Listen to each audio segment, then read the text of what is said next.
Lincoln Riley. NBA games to note, the Suns made it 11 straight wins with a 121-111 win over the Nets. Phoenix is now a league best 41-9 on the season. Bulls over the Magic 126-115. Chicago moves one game up on Philadelphia and Miami for the best record in the Eastern Conference. I'm Eddie Garcia. Wake up, Lincoln. Come on, it's 6 o'clock. Rise and shine, rise and shine. It's time for Early Break with Sip and Jake, brought to you by Dana Trucking. Live from the Coppel Chevrolet GMC studios in the heart of Lincoln, America. Here's 93.7 The Ticket's Jake Sorensen. Did seem kind of meh. And the Lincoln Journal-Star's Steve Sipple. Surprisingly good. This is Early Break with Sip and Jake, sponsored by Dana Trucking.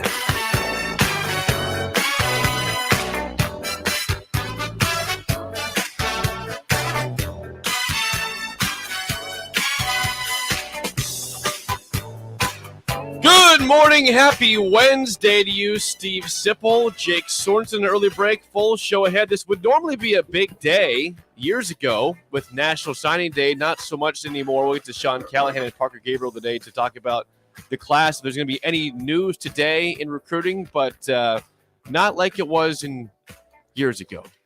Just kind of a silent day now, especially around here. Well, yeah. Do you miss busy signing day in February? You no, like the way it is. No. You're a big fan of the December signing day. Yeah, I'm not a fan of any signing. Well, day. you think get it over sooner rather than later. Yeah. Do it as soon as you can. Yeah. Yeah. I mean, I'm kind of the Bo Pelini. Remember what Bo's idea was? Just have them sign when they commit. I mean, why have a signing day? Why do you I recall that. Yeah, I remember both saying just when they commit, sign. Doesn't that make sense? You'd have to tell me why that doesn't make sense. Yeah, I mean, it does make sense. Yeah, good morning. Good morning to you. Good morning. Were you up late watching the sorry about that, Hunter. Harrison. Yeah. Well, I Our got son's been Harrison here for almost a year. Harrison. Feels like. I got a lot on my mind. A lot. Yeah, me too. Do you? Yeah, it's Groundhog Day. It feels like Groundhog Day for all my sports, basically, all my teams. Same thing over and over again. Oh, okay. And usually in a bad thing. Now I gotta give Nebraska ball some credit here. Do you want to start there? Or do you want to preview what we're going to talk about? Well, we have a lot of guests. We've got special guests today, of course. Our normal guests of Sean Callahan and Parker Gabriel.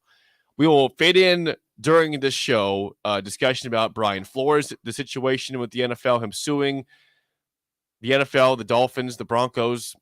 He's upset about the Giants. We'll get to that later on in the show. Also, I'd love to. Tom Brady officially has retired. No rumors. It's official now. Jim Harbaugh is not official yet to the Vikings. It sounds like, official. well, it's not done yet. It's not done yet. I have heard a lot of reports over the last week that coaches were about to get hired somewhere, and they did. Byron Leftwich was supposed to be signed by the Jaguars, but now that hasn't happened yet. Okay. So we'll see. Okay. About Jim Harbaugh. On3.com reporting done deal. He's that. Yeah, well, I've heard it. It's done, not done until it's done. That Jim Harbaugh will interview, quote unquote, with Minnesota today, but that the decision's been made, and that the Wolverines' in-house candidate is not Josh Gaddis, it's Mike Hart. Okay. Hello, former running back Mike Hart. Yeah, he's the running backs coach. Well, he was also a running back. He was also a running back. I remember him more as a running back than a running backs coach. Let's stay in the city of Ann Arbor.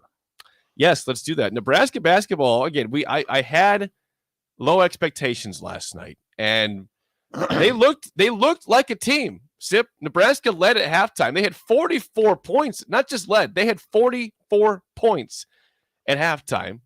Now they lose the game to Michigan 85-79. Got away from it at the end like it does at times. Nebraska, that's a fourth straight single-digit point loss. Sounds like Nebraska football, but that's what it was for Nebraska last night. Final 85-79. Michigan wins by 6. They don't cover the spread, which I think was like 14.5. Jeez, that's a big one. It was double digits for sure. Yeah, that's not a great Michigan team. No, it's not. They don't have the Wagners of the past. They don't have they've had several great players. They don't have a Duncan Robinson in that team. They don't have all those guys. I mean, Dickinson's a good player. Hunter Dickinson had 26 points on 10 of 15 shooting, 6 of 6 in the line, 8 rebounds. He is a stud. And Fred Hoiberg identified Hunter Dickinson. Well, what Fred said is that Nebraska lost the game at the beginning of the second half. And the beginning of the second half is when Hunter Dickinson returned to the game after sitting out with foul trouble. Right. I think he sat out the last 15 minutes of the first half. It was something like that. Yeah. I don't know if it was 15, but it was close to 15. I believe it was the number's 15. Seems close to that. 7'1" Hunter Dickinson returned in the second half, and Michigan goes on a 23 blitz out of the halftime locker room. Dickinson finishes with 26 points and 8 rebounds. He was, I would say, magnificent. But you're right. I mean, now Michigan won that 23 blitz, but Nebraska had a big run of its own and actually led. Now this was the critical part, Jake. Nebraska led 73-66 with 6 and change left. 73-66. Nebraska leads with just over 6 minutes left. Casey Tominaga hit a 3, but then the game turned, obviously, in those late moments when just seconds later, Tominaga thought he had blocked a Dickinson shot inside, got called for a foul, and then flailed his arms, went running down the court, flailing his arms, and you almost have to call T there. He got teed up. Yeah, and 4-point swing. It goes from. I thought that was gigantic. Well, it goes from 73. Huge. Yeah, it goes from 73-66 to 73 to 70, and what little crowd there was, they got in it a little bit more. Man, there's what's the deal? What does that tell you about the crowd there at Michigan? What do you mean? Interest level in the program? Why? They just had a big year last year. They're going in that game. They were 10-8 and 4-4 in conference play. Right now, we would love that here right now. I know. The arena would be packed if Nebraska when you've been there like they have to a championship and to the Final Four and in constant tournaments, and I guess they can see when a team's just not up to their standards and they don't show up. Nebraska fans show up whatever, unless it's 0-11, they start to maybe not show up as much. I thought you were about to go on a rant there because you started to look off to the space like you do. I noticed that about you. When you're about to go on one, you look over there. Well, there might be some of those later on today regarding this Brian Flores situation. Okay. All right. Simmer down, Jake. Simmer. I'm trying to. Anyway, that obviously the game turned on that. Now Michigan finished the game, Jacob, on a 26 surge. 20-6. 20-6. Now, what have I don't want to rain on your parade here because I think Nebraska did play pretty well. But what has been my consistent message about this team in close games down the stretch? They're not very good. Well, we all know that. They're going to have to win. What message is that? Everyone and their dog knows this team's not good. They don't close for a reason. But they're not good in situation. They're not a good situational team. That's why they're 0-11 in conference. There's a lot of reasons. Pretty obvious. There are a lot of reasons. But you don't see the problem. If they're going to win, they're going to have to win close. They're probably not blowing anybody out. It's possible they're playing well enough to beat Northwestern handily. Do you see the problem with that statement regarding if they're going to win, they need to win close? Mm-hmm. They don't know how to win close. Right. Now, again, I'm happy with their effort last night. This is not me saying, okay, well, woe is me. Nebraska's terrible again. And what a crappy effort. That's not me. Way better effort, way different story than the first time out against Michigan at PBA, which was a complete and utter disaster and an embarrassment to the state for how they played in that ball game. Last night, much different. But yeah, to say this team has to win close is probably true, but they don't know how to win close. That's so why? Really Why? Bad what am I talking combination. About? Yeah, exactly. That's what I was referring to before you mocked me for some reason. They're 0-11.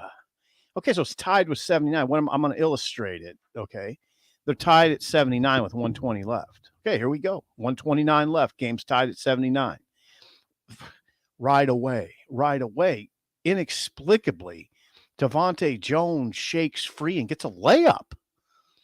Dickinson made a nice pass, flipped the ball to him, but it was not good defense. That's the sort of thing that you have to lock in at that point. Yep. You're 79 on the road. You got a great chance, and you give up a layup in that situation. The guy gets to the glass. How's Devontae Jones, a 6 foot whatever guard, 6'2", 6'3", maybe? How does he get to the glass on that possession? Okay, then what happens? Webster, Kobe, loses the ball on Nebraska turnover. And then Michigan misses a three. Nebraska fails to get the defensive rebound. The rebound lands on the hip of a Michigan player. I mean, it's just like, well, you got to be kidding me. You've seen this before. You've and seen then this. You've free seen throw this. shooters take over Right. ball game. Yeah, So well, I'm with you. Nebraska, not as with you, though. I'm not as enthusiastic in the rah Nebraska came close conversation as you are. I'm trying to give something positive. I know, because you were in a negative mood. So I want to applaud you for saying something positive. But I'm not. They got out rebound. Nebraska got rebounded 39-24. Okay. Now, some of that's a nod to their big men being in foul trouble most of the game, but Hunter Dickinson was in foul trouble a lot too. And part of being a good player, staying the hell out of foul trouble. I don't want to hear, I see people on Twitter saying, well, come on, Sip. I mean, their guys were in foul trouble. Yeah, they were in foul trouble. Stay out of foul trouble. That's part of the deal. All right. Get it? And then the other thing that continues to be an issue with Nebraska is 9 assists and 11 turnovers. That's a trend. 9 assists and 11 turnovers. Yeah, they were right there with Michigan. Those are two pretty mediocre teams. Well, what's helped Nebraska out the last two games and games they had a chance to win against Rutgers and Michigan is that both those teams shot abysmally from 3-point range. What Rutgers was, I think, 4 of 20, right? 3 of 19. Okay, 3 of 19. Michigan was 2 for 15 last night in their home arena, where they hit, I think, 16 against Nebraska in Lincoln. Yeah, Nebraska 7 of 18. That you're exactly right. That helped them stay in it. McGowan's 4 straight games of 20 plus. He had 24. Bryce McGowan's. Yeah, Nebraska definitely did some good things. And you noticed that what Fred did the last 13 minutes. The lineup. Did you notice that lineup? The last 13 minutes, quite a hodgepodge. It was Walker, Bryce, McGowan's, Casey Tominaga, Webster, and Wilcher. That's the last 12 and a half minutes of the game. Didn't sub. That Walker, McGowan's, Tominaga, then guards, Tominaga, Webster, and Wilcher. Now, it's going to be hard. You can't go forward with that lineup. No Verge. That's a hard lineup to go forward with because you're going to get killed on the boards, right? I mean, you're putting a lot on Walker in that lineup. But that's what Fred rolled with the final 12 and a half minutes. Walker, McGowan's, and then 3 guards, Tominaga, Webster, and Wilcher. Which is weird because we hadn't seen a lot of Tominaga the last couple games. He's been playing very few minutes. He played pretty well last night. Yeah. Made a couple layups. 7 points for Tominaga. Yeah. Had the tech foul that really the tech hurt. foul killed him. Flailing his arms down the court in frustration. Yeah. Now, Fred said Michigan did the same thing earlier in the game. I don't think it was that pronounced. You got to call the tech on that. And you got to control yourself if you're Tominaga. I mean, he just really cost his team with that. This is a frustrated team. They want to win games. Harrison says Nebraska lost on free throws. Nebraska 12 of 15, Michigan 27 for 33. Yeah, that's a big 12, 15-point swing. Yeah, that's big. That's big. Thank you, Harrison. I mean, there's a lot of factors that go into these losses. Yeah, Fred said, but like you say, can you control the controllables? Can you not get a tech foul? Can you play better defense, not give up an easy layup right away? Killed him. Those two things killed him. And Dickinson. That's it. I mean, that's a lot of it right there. I would say in terms of importance, it was Dickinson, 26 points, 8 rebounds. The tech on Tominaga was a killer. I mean, you're up 7. You're up 7 with 6 and change left, and you got momentum. That zapped your momentum. Okay. And then the third thing I would say was the 26 surge by Michigan at the end and giving up the layup in them. Better teams close. That Michigan's not a great team. That's No, they're not. That's probably not an NCAA tournament team this year. They're probably in the hunt right now. Yeah. They couldn't afford a loss. I think if you look at bracketology, they're an NIT team. Is that now. right? Yeah, they have work to do to be a tournament team. They don't look like an NCAA tournament team. No, right now. they don't. I mean, Nebraska, who has been horrific on the road, they played fine at Michigan State. I'll give them that. They lost though, but otherwise they have been horrific. North Carolina State. Okay, you say those. I'll point to Rutgers on the road. I'll point to Auburn, which I know is really good, but still number one. Right, they got murdered in that game. Yeah. I'll point to there's other games out there too. They've been terrible on the road. Yes. What other one? Well, let me look at the schedule here. Yeah, you need to do that because they haven't been that bad on the road. Purdue, they lost by 27 that was points bad. too. Okay, you got me. That was bad. Let's see. No, I don't think you'll find one. Indiana, they're okay. Indiana, they lost by 13. Yeah. I think I'd stand that just the Rutgers game just kills me still. The way as you watched them play in Lincoln, Rutgers, and you've watched them play other times. Rutgers lost to is Northwestern. horrible offensively. Yeah. They put up on Nebraska in their building 93 points. That was the worst loss this season. And then Purdue, the next time out on the road, you lost 92-65. Yeah. So basically the same score.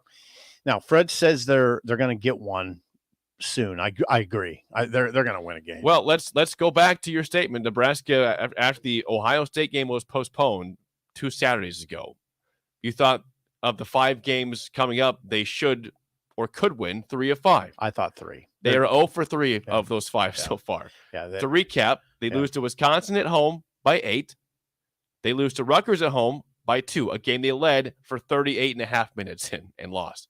And they lose last night by 6 on the road to Michigan. Yeah. Up next of your 5-game stretch, you have Northwestern at home on Saturday at noon, and you have Minnesota next Wednesday at home at 8 p.m. See, what I'm saying is, if this program wants to show any progress, just any semblance of progress, I thought they had to win 2 of those 5. Now they still have a chance, or 3 would have been optimum, but any semblance of progress, 2 of those 5. That's the easiest stretch of the schedule right there. What we just talked about, those 5 games. The schedule gets a little tougher again, not as tough as it was at the outset. Does it get tougher? Yeah, though? it does, because they go on the I'm looking road at it right now. No, they go on the road. That's why. Here's the rest. This schedule is not. It's a little scary, tougher. Though. Okay, here's the rest of their games. They have 1, 2, 3, 4. They've got 8 games left, and a 9th if they get the Ohio State game at rescheduled. Ohio State. Right. So we'll take that one off now. We don't know when that is or what it fits in the schedule. But it's got to Here's fit. what's on the schedule. This is not daunting. I'm not saying I expect them to win half of these games or any of them, but I know they can win some. This is the rest of your games. Home against Northwestern. Should win. I'm not saying should. Could. Anything I say will be could. Not there will be no SH to the UD. There might be an SH somewhere else, but that's it. Okay. Northwestern at home could win. Minnesota at home could win. Yeah. At Iowa, who just lost to Penn State in 2 overtimes. I saw it. I watched a lot of that game. Penn State has some big dude, number 21. I don't know what his name is. That guy's a hoss, though. Okay.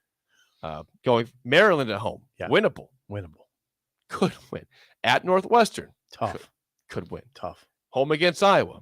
Could win. Could. At Penn State. Probably not going to win that game. Yeah. Home, then at Wisconsin, not winning it. Mm-hmm. Not winning that. So the schedule's tougher down the road. Not real tough. It's not daunting. Not real tough. This 5-game stretch was their easiest stretch. I don't think you can bite back on that. I think I could say this upcoming 5-game stretch. How about you're just being difficult because you're mad about Flores. You got to get over this Flores. Wisconsin was in that stretch you point out. There's no ranked teams the next 5 games they have. You're just being difficult because the Dolphins are paid their coach to lose. I mean, all this stuff about Flores has got you in a bind. Now, here's the thing. This Flores thing, before we get back to basketball, the more damning thing is Stephen Ross paying Flores $100,000 to lose per loss. Got to prove it, though. $1,000 per loss. Got to prove it. $100,000 per loss. There's 2 sides to every story. Now, I don't like Stephen Ross. I'm going to preface it. I love Brian Flores. This is putting a damper on it, because he's killing my organization on the way out. We'll talk about that later. But Stephen Ross, I don't like. But I just brought it up because, as you know, with lawyers in your family, there are two sides to every single story, and one side's out there first. I understand, Jake. Now, I just brought that up to point up the mood factor here. I'm pissed today. I'm in a horrible mood. Whoa, I could tell. Yeah. You want to know what? Because I thought what is the issue? Yeah, I thought the Dolphins were on track to get Jim Harbaugh, because everyone. I feel like all this was leading to quiet conversation about the Vikings are going to interview him. That means the Dolphins are going to get him. Well, now Stephen Ross might have his ownership in question, and in terms of, are players going to want to play for the organization if he's the coach, if he's the owner there? Right. Is he forced out? Do they fight back and say, prove that this stuff happened, because this is all hearsay otherwise? And so now I know that it's all a disaster. Everything that could have happened that would have helped get a better hire than Flores, who I like as a head coach, has just fallen to the ground. And also Harrison points out the Bulls are now the 1 seed again. The Heat are the 3 seed. The 3 in the East, with their third loss in a row. The East. Yeah, I mean, sports are hell. Thank you, Harrison. Sports are hell. Yeah, you're in one today. How can I help you? I watched Ozark last night. That helped me out a little bit. Although that shows a little bit of it's crazy too. How can I help you? Fix the Dolphins. I'll go back in yesterday and rewind the time and don't let this Flores stuff come out, because you know what? It came out at it's a very interesting time. I think I'm just going to put things out there. What time is it? I just assume that Flores knew that, hey, the Dolphins are probably about to make a hire at head coach. Let's burn this to the ground before it even happens. And, here's a lawsuit out there. The Dolphins are in it. The Broncos are in it. The Giants are in it. The NFL, has racial problems, which is probably true. But I looked at everything in terms of bringing the Dolphins in the equation, which of course he wants to go torch earth on them because he's got fired. So what he's suggesting is the Giants. So right, are you going to set this up, or do you want to do this later? There's a lot of things in play. Do you want to do this later, or I think we'll probably go at 7. Okay, we'll hit it at 7 a.m. Okay, so you'll lay it all out. The text message from Bill Belichick. Who we also live in a time where how do you know that's an actual text message and not just a screenshot that he made up? I don't know. Mm-hmm. I've got issues. I got major trust issues in all of this stuff. Did you read the text? Yes, I did. The old man. It sounded like Bill Belichick texting him. He had a senior moment, it seems like. Something that I would do. Wrong Brian, my bad. We'll get to that, though. Hoops. So record now 6-16, 0-11. I think we are both in agreement that they'll probably break through pretty quick with a win or two. And I'm going to disagree with you. What? This upcoming 5-game stretch is the easiest 5-game stretch of the entire schedule. Not the one you have starting. I'm not going to argue with you because you're in an arguing mood, and I'm not going to. Home games. No, I'm not arguing with you. Don't even try. They have home games in this next 5 games with Northwestern, Minnesota, and Maryland, all bottom tier teams in the conference. Right. No Wisconsin, which is a ranked team. No, I'm not going to. This is the 5-game stretch. It would be a ridiculous. I think you should revise your could or should to this. 3 games in this 5-game stretch. No, I'm not revising. Huskers now 6-16 overall, 0-11 in Big Ten play. By the way, before this game last night, the Husker women did play at PBA, and they once again won. It was not pretty at all. It was actually a very ugly game, but guess what? A win is a win. Nebraska beats Rutgers, who was bad, 7-16 overall, 0-11 now are the Scarlet Knights. But Nebraska, despite shooting 6 of 31 on threes, does pull out a victory 50-38 over Rutgers. And it's partly because Nebraska out-rebounded Rutgers 45-38 plays. What I love about that win by Amy Williams' team, which, by the way, pushes them past the 500 mark in the Big Ten. Amy's team is 16-4 and 5-4 in the Big Ten, 5-4 in the Big Ten. That they can win a game despite making only 6 of 31 threes. Because they can win in other ways. You see what I'm suggesting? Yes. And by the way, Alexis Markowski, the Pius graduate, 16 points, a career high, 15 rebounds, fabulous freshmen. There's only one team in our little market here that's going to be playing in the NCAA tournament. Right now, I think Amy's team's projected as an 8 seed. I saw 7 or 8. Yeah, 7 I've or seen 8. 7 or 8 recently. Okay, you're not gonna argue with me on that. 7 or 8. I've seen 7 or 8. Yeah, I've seen one of those two numbers there by their name. Creighton men definitely have a shot. I've seen them at 10, And they had a big win last night against UConn, 17th ranked UConn, which is huge to get them back on track. They're still right now, I've seen as on the bubble and out, but that win was big for them. I've seen a 10. How recently? 10 seed last week, Monday. Okay, 10 they're seed. in the That's they're in the That's conversation. 10's bubble. They're in the conversation, Yeah. and last night was big for them. Yeah, but yeah, the women's team, they had a rough stretch against some better teams, and they bounced back, and now have won and are back to 5-4 in conference play, 16-4 overall. Yes. Great job by Amy Williams. Great job. And again, it's nice to see when your team is not shooting the ball well. I mean, Nebraska last night, they were 17 of 61 overall. Still won the game. They shot overall 28% from the field and won by 12. On their home floor, played a rock fight, and Yes. beat Rutgers. Tough program, tough win. Great job. Yes. Next up for the women, again, Rutgers last night. They will play next. Oh, come on. Don't freeze on me. They'll play next against Penn State tomorrow night here in Lincoln. You can go that one. So you can back-to-back home games for Nebraska. Okay. That's a 7 p.m. tip on BTN. Okay. That's the women's basketball. Okay there, Growly. Well, I mean, yesterday I had to like just get off Twitter for a while because everything that was coming in was negative. It's Twitter. Which I'm used to, but it's Twitter. I didn't expect a lawsuit as my team's looking to hire a coach. Yeah. Right before that might happen with one coach. It's trouble. Which might scare that coach off or other coaches out there. Yeah, I was more taken by in the litigation, in the language, the part about Stephen Ross paying Brian Flores or offering to pay him $100,000 per loss, which if I were Flores, by the way, I would go to Ross and I would go to him and say, no recordings. This isn't a text. I'm not texting him, but I'm saying if we're going to do this tank thing, I want more than $100,000. How about $500,000 a loss? Make it worth my while. I mean, he's making good money as a coach. That's exactly right. Why 100,000 per loss isn't going to do it for me? He could have made 1.6 mil off of this losing. I know. I'm suggesting that I'm making a lot of money. What's $100,000 per loss? I mean, it's nothing. I need more. If you're gonna ask me to do this, then I need a lot. Minimum 500. Okay. We didn't have this conversation, Stephen, but I want 500. Okay. Not 100,000 per loss, which gives me what, an extra $500,000 on a $5 million contract? No, I want 500,000. If you're asking me to do this, which you can see why, by the way, any coach worth his salt would be like, I'm not dealing with these people very long, and I'm going to do it my way.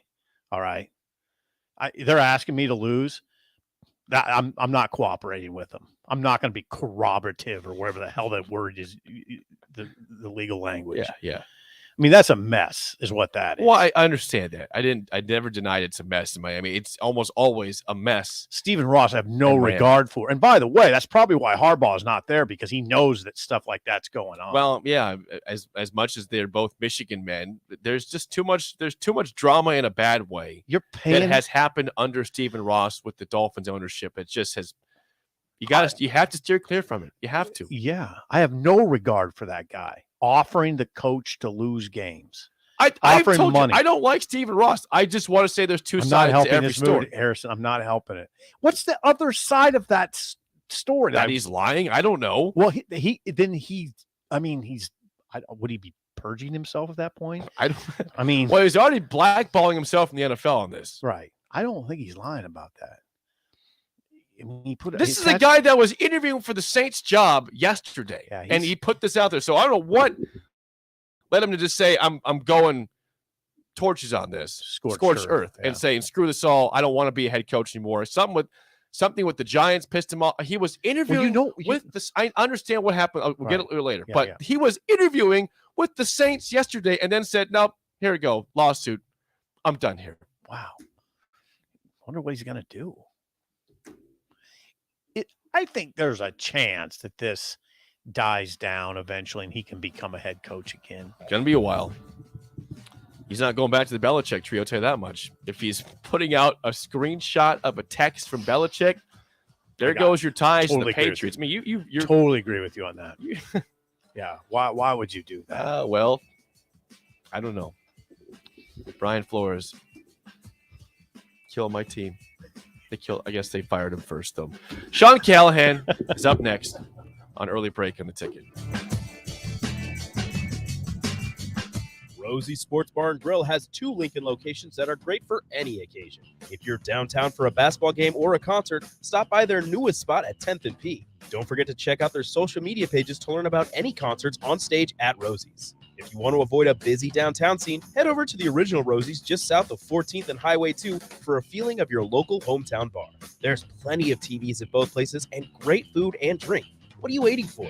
Rosie Sports Bar and Grill at 10th and P and on South 14th Street. Working at Continental in Lincoln isn't a job, it's a career. And right now they've raised wages again and they're hiring for production operators at $22.07 per hour and other select jobs starting at $23.77 per hour, with wages growing up to $29.71 per hour. Continental also has salaried jobs available and great benefits, plus medical and prescription costs at very low premiums. Dental, vision, and life insurance are offered at no premium cost to the associates. To learn more or to apply, go to continental-jobs.com with keyword Lincoln. Come work at Continental today. Gaina Trucking is hiring CDL Class A and B drivers. Gaina Trucking guarantees a 40-hour work week year-round, and their strong team culture makes it not a job, but a career. Gaina Trucking offers health, vision, and dental insurance, 401k with company match, an employee assistance program, and other bonus programs. Build a better career today with great team culture at Gaina Trucking. Learn more and apply today at GainaTrucking.com. This is your High School Minute. With your Southeast Community College High School Minute, I'm Harrison Arns. In basketball over the weekend, Omaha North took down Lincoln Southeast 47-46. Wade Boss led Lincoln Southeast with 15 points in the loss. Lincoln High won over Omaha Benson 51-45. Lincoln Pius X won over Omaha Burke in a shootout 87-71. Brady Christensen for Pius led all scorers with 29. Elkhorn South beat Lincoln Northeast 69-62. Omaha Central got a win over Lincoln Southwest 57-51. Lincoln East dominated in a win over Millard West 64-39. The Spartans are currently on a 4-game win streak, but will face Lincoln Pius X in their next game. And Parkview Christian won over Omaha Christian 56-39. In bowling, the Lincoln Pius boys won the A3 district title. They will play in the state tournament on Monday at Sun Valley Lanes. This has been your High School Minute, sponsored by Southeast Community College, with locations in Lincoln, Beatrice, and Milford. Learn more today at southeast.edu. 93.7 The Ticket, Fox, KFXL weather. Sponsored by John Henry's Plumbing, Heating, and Air Conditioning. Cloudy skies and cold temps expected here for our Wednesday. We may see a few flakes around the region, only a high of 19. And with a northeast wind gusting over 20, it will feel even colder. A low tonight all the way down to 1. Gradually clearing skies tomorrow, still cold with a high of around 19 again. I'm meteorologist Tim Wright for 93.7 The Ticket and theticketfm.com. At Buffalo Wings and Rings, they've crafted a new league of superior chicken sandwiches. Meet the Ringers. It's premium, house-made, beer-battered, fried chicken served buffalo, Korean, or MVP style. Head to Buffalo Wings and Rings Lincoln and raise a glass to superior chicken. 2 locations at 68th and O and at 40th and Old Cheney. Buffalo Wings and Rings.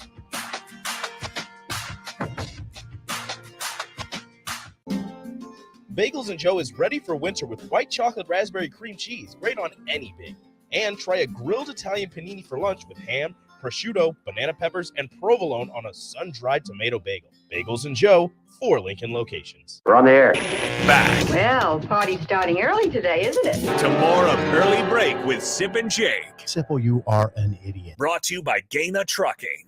On 93.7 The Ticket and theticketfm.com.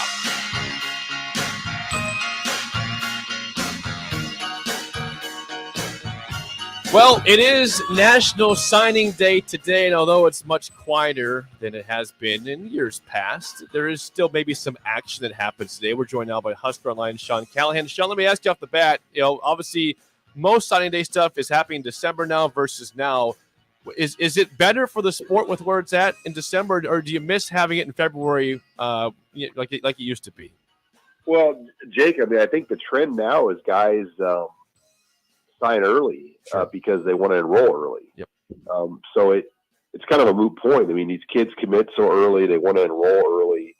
So if you've got your academics in line, which most kids do now, you want to get to school in January. So even if there was just one signing day, there still would have been kind of that December junior college deal that they used to have before. And a lot of these guys would have been a part of that to enroll and start classes in January. So it kind of is what it is because these kids want to be on campus in January.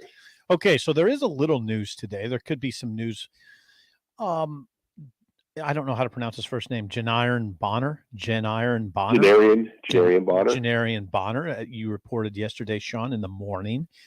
A receiver, a 4-star receiver from Ellenwood, Georgia, had been verbally committed to Georgia Tech. Now, will announce his decision today at 11 a.m. What's it down to? Who's it down to? And what do you think on this one? Yeah, I talked to Janarian on Monday, and he said his final 3 is Nebraska, Georgia Tech, and Memphis. And I can tell you, Georgia Tech has kind of been out of the picture, even though he's been committed there. They wanted him to sign in December. He didn't sign in December. They actually have added another receiver to their class, essentially in his spot. So I don't look at the Yellow Jackets in contention, and people I've talked to said they don't really look at Memphis in contention. Now, there's been some theories thrown out there about Jackson State, but he did not mention Jackson State. That's the Deion Sanders FCS school. Mm-hmm. That's kind of had some recruiting surprises go their way this year. So, yeah, I would – if he doesn't sign Nebraska today – and by the way, that's an 11 a.m. announcement on ESPN. So you'll be able to watch that one on TV today. Wow, the big channel? Yeah, I believe so. That's how it was delivered to me. Sean, we look at the receivers. If they were to get Bonner, and you look at what Mickey Joseph and staff have done, what do you think about the receiving core coming in for Nebraska, including Trey Palmer for next year's team? Well, and Isaiah Garcia Castaneda. Don't forget about him. Sure. Palmer and Castaneda might be the 2 fastest guys now on that roster. They are fast. Palmer's a 10-4 electronic, a 21 flat electronic. And Castaneda, in terms of yards per catch, he had one of the best numbers you're going to see in the country from a year ago at a team that obviously wasn't very good. New Mexico State, as far as what he had around him. So those 2 guys bring a lot. If they're able to get the guy today, Bonner, I think he's the best high school guy they've got. Better than Victor Jones, obviously, and I think he's a step up, and he's physically more developed right now than Nicolas Crawford. You also have A.J. Allen in the picture. He's a running back from Monroe, Louisiana. Took an official to Nebraska in January. Frost, Applewhite, and Mickey were in a home visit shortly after that. Monroe, Louisiana, had been committed to TCU. What do you think? Is Nebraska getting A.J. Allen in this class? Yeah, it looks pretty promising. Mississippi State and TCU are the other players in this one right now. But Brian Applewhite recruited A.J. Allen to TCU, and they obviously have a new head coach at TCU now, so changes have happened there, and Applewhite led the recruitment charge for him to Nebraska. And then you add that Mickey Joseph flavor in there, the Louisiana flavor he brings. I think Nebraska has really done a good job on this one, and it's just crazy how much we've seen this running back room flip. Anthony Grant from the junior college ranks, Emmett Johnson from Minnesota, and then potentially A.J. Allen. So, they want to carry 6. If they get Allen today, that would be the 7th running back on scholarship on the roster. And there was a short time where DeAndre Jackson It looked like he was coming, but didn't have his academics in line. So I don't know where he's at. If he could even return in May because of the number situation that they're at. But he was supposed to be here in January. So they've just said, you know what, we're going to add guys and we're going to figure this out and get the best football players on this roster. And they're pushing close to pushing 30 scholarship additions to the roster from 1 year over the next. Joined by Sean Callahan. Sean, regarding an opponent for Nebraska, fans probably breathe a sigh of relief when Caleb Williams chose USC yesterday. There's rumors about him going to Wisconsin. Did you ever think that was actually in play for Wisconsin, or did you think USC was the play all along for him? Yeah, it was interesting as that Wisconsin thing got further down the road. What I wonder and I question is how organized is Wisconsin's NIL efforts compared to some of the other places. They don't strike me as a place that does a lot of the NIL things that are going on around the country that would have, but from what I've gathered, I don't know if NIL was like a huge determining factor for Caleb Williams, because I think he knew no matter where he goes, he's going to get, pretty good thing. And he was looking to go to the best place to get him ready for the pros. And I can see why Wisconsin was attractive because they run a pro style offense. They got the Russell Wilson connection that, they could kind of turn him into that type of quarterback, especially with the running back, Bo Allen returning. That would have been, Wisconsin all of a sudden becomes, a playoff contender with those two guys. Now they're basically, they're still a top 10 type team. He would have been putting Wisconsin in the conversation for the playoffs. Sean, you're exactly right. Let me paint a possible scenario to illustrate the importance to Jake of NIL.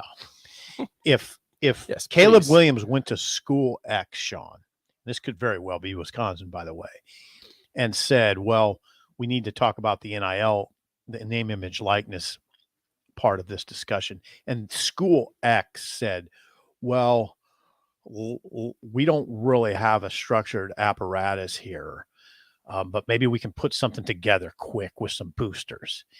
And if that's the case, Caleb Williams is going to go to a place where there is NIL structure and a deal is in place. Well, so that matters. That I've known about NIL, you can't just start that stuff overnight. It's a process to kind of get it figured out, and you got to play with it. You got to stay within the rule book too. And it's not as simple as, all right, yeah, here's $1 million. Now go make a tweet about my company. Right.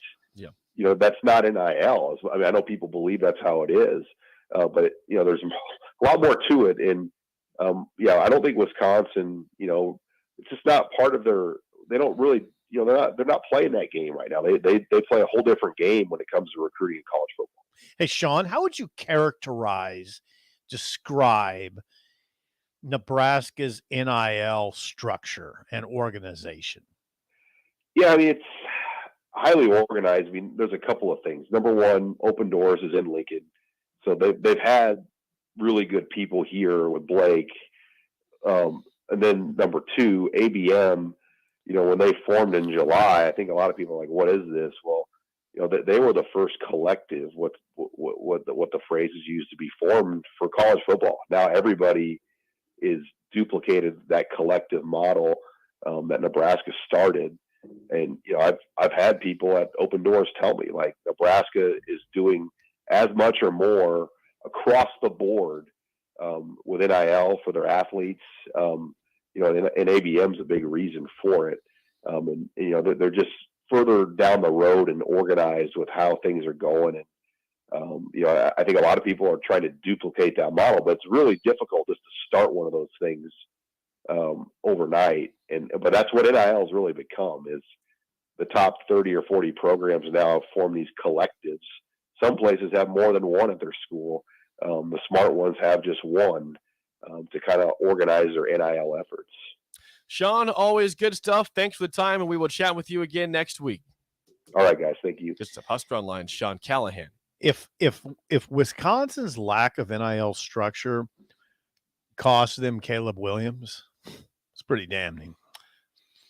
Well, I'd wonder how much they really care about NIL. I'd say they would care quite a bit if it's Caleb Williams versus Graham Mertz. Understood. They should, but I mean, they should care if they don't. I mean, if that's what cost them Caleb Williams, I would if I were Paul Chryst and that AD, I'd say we better get something in place here. If this happens again, we need to be ready for it. Mm-hmm. I mean, all right. If you think Mertz is nowhere near the quarterback as Williams.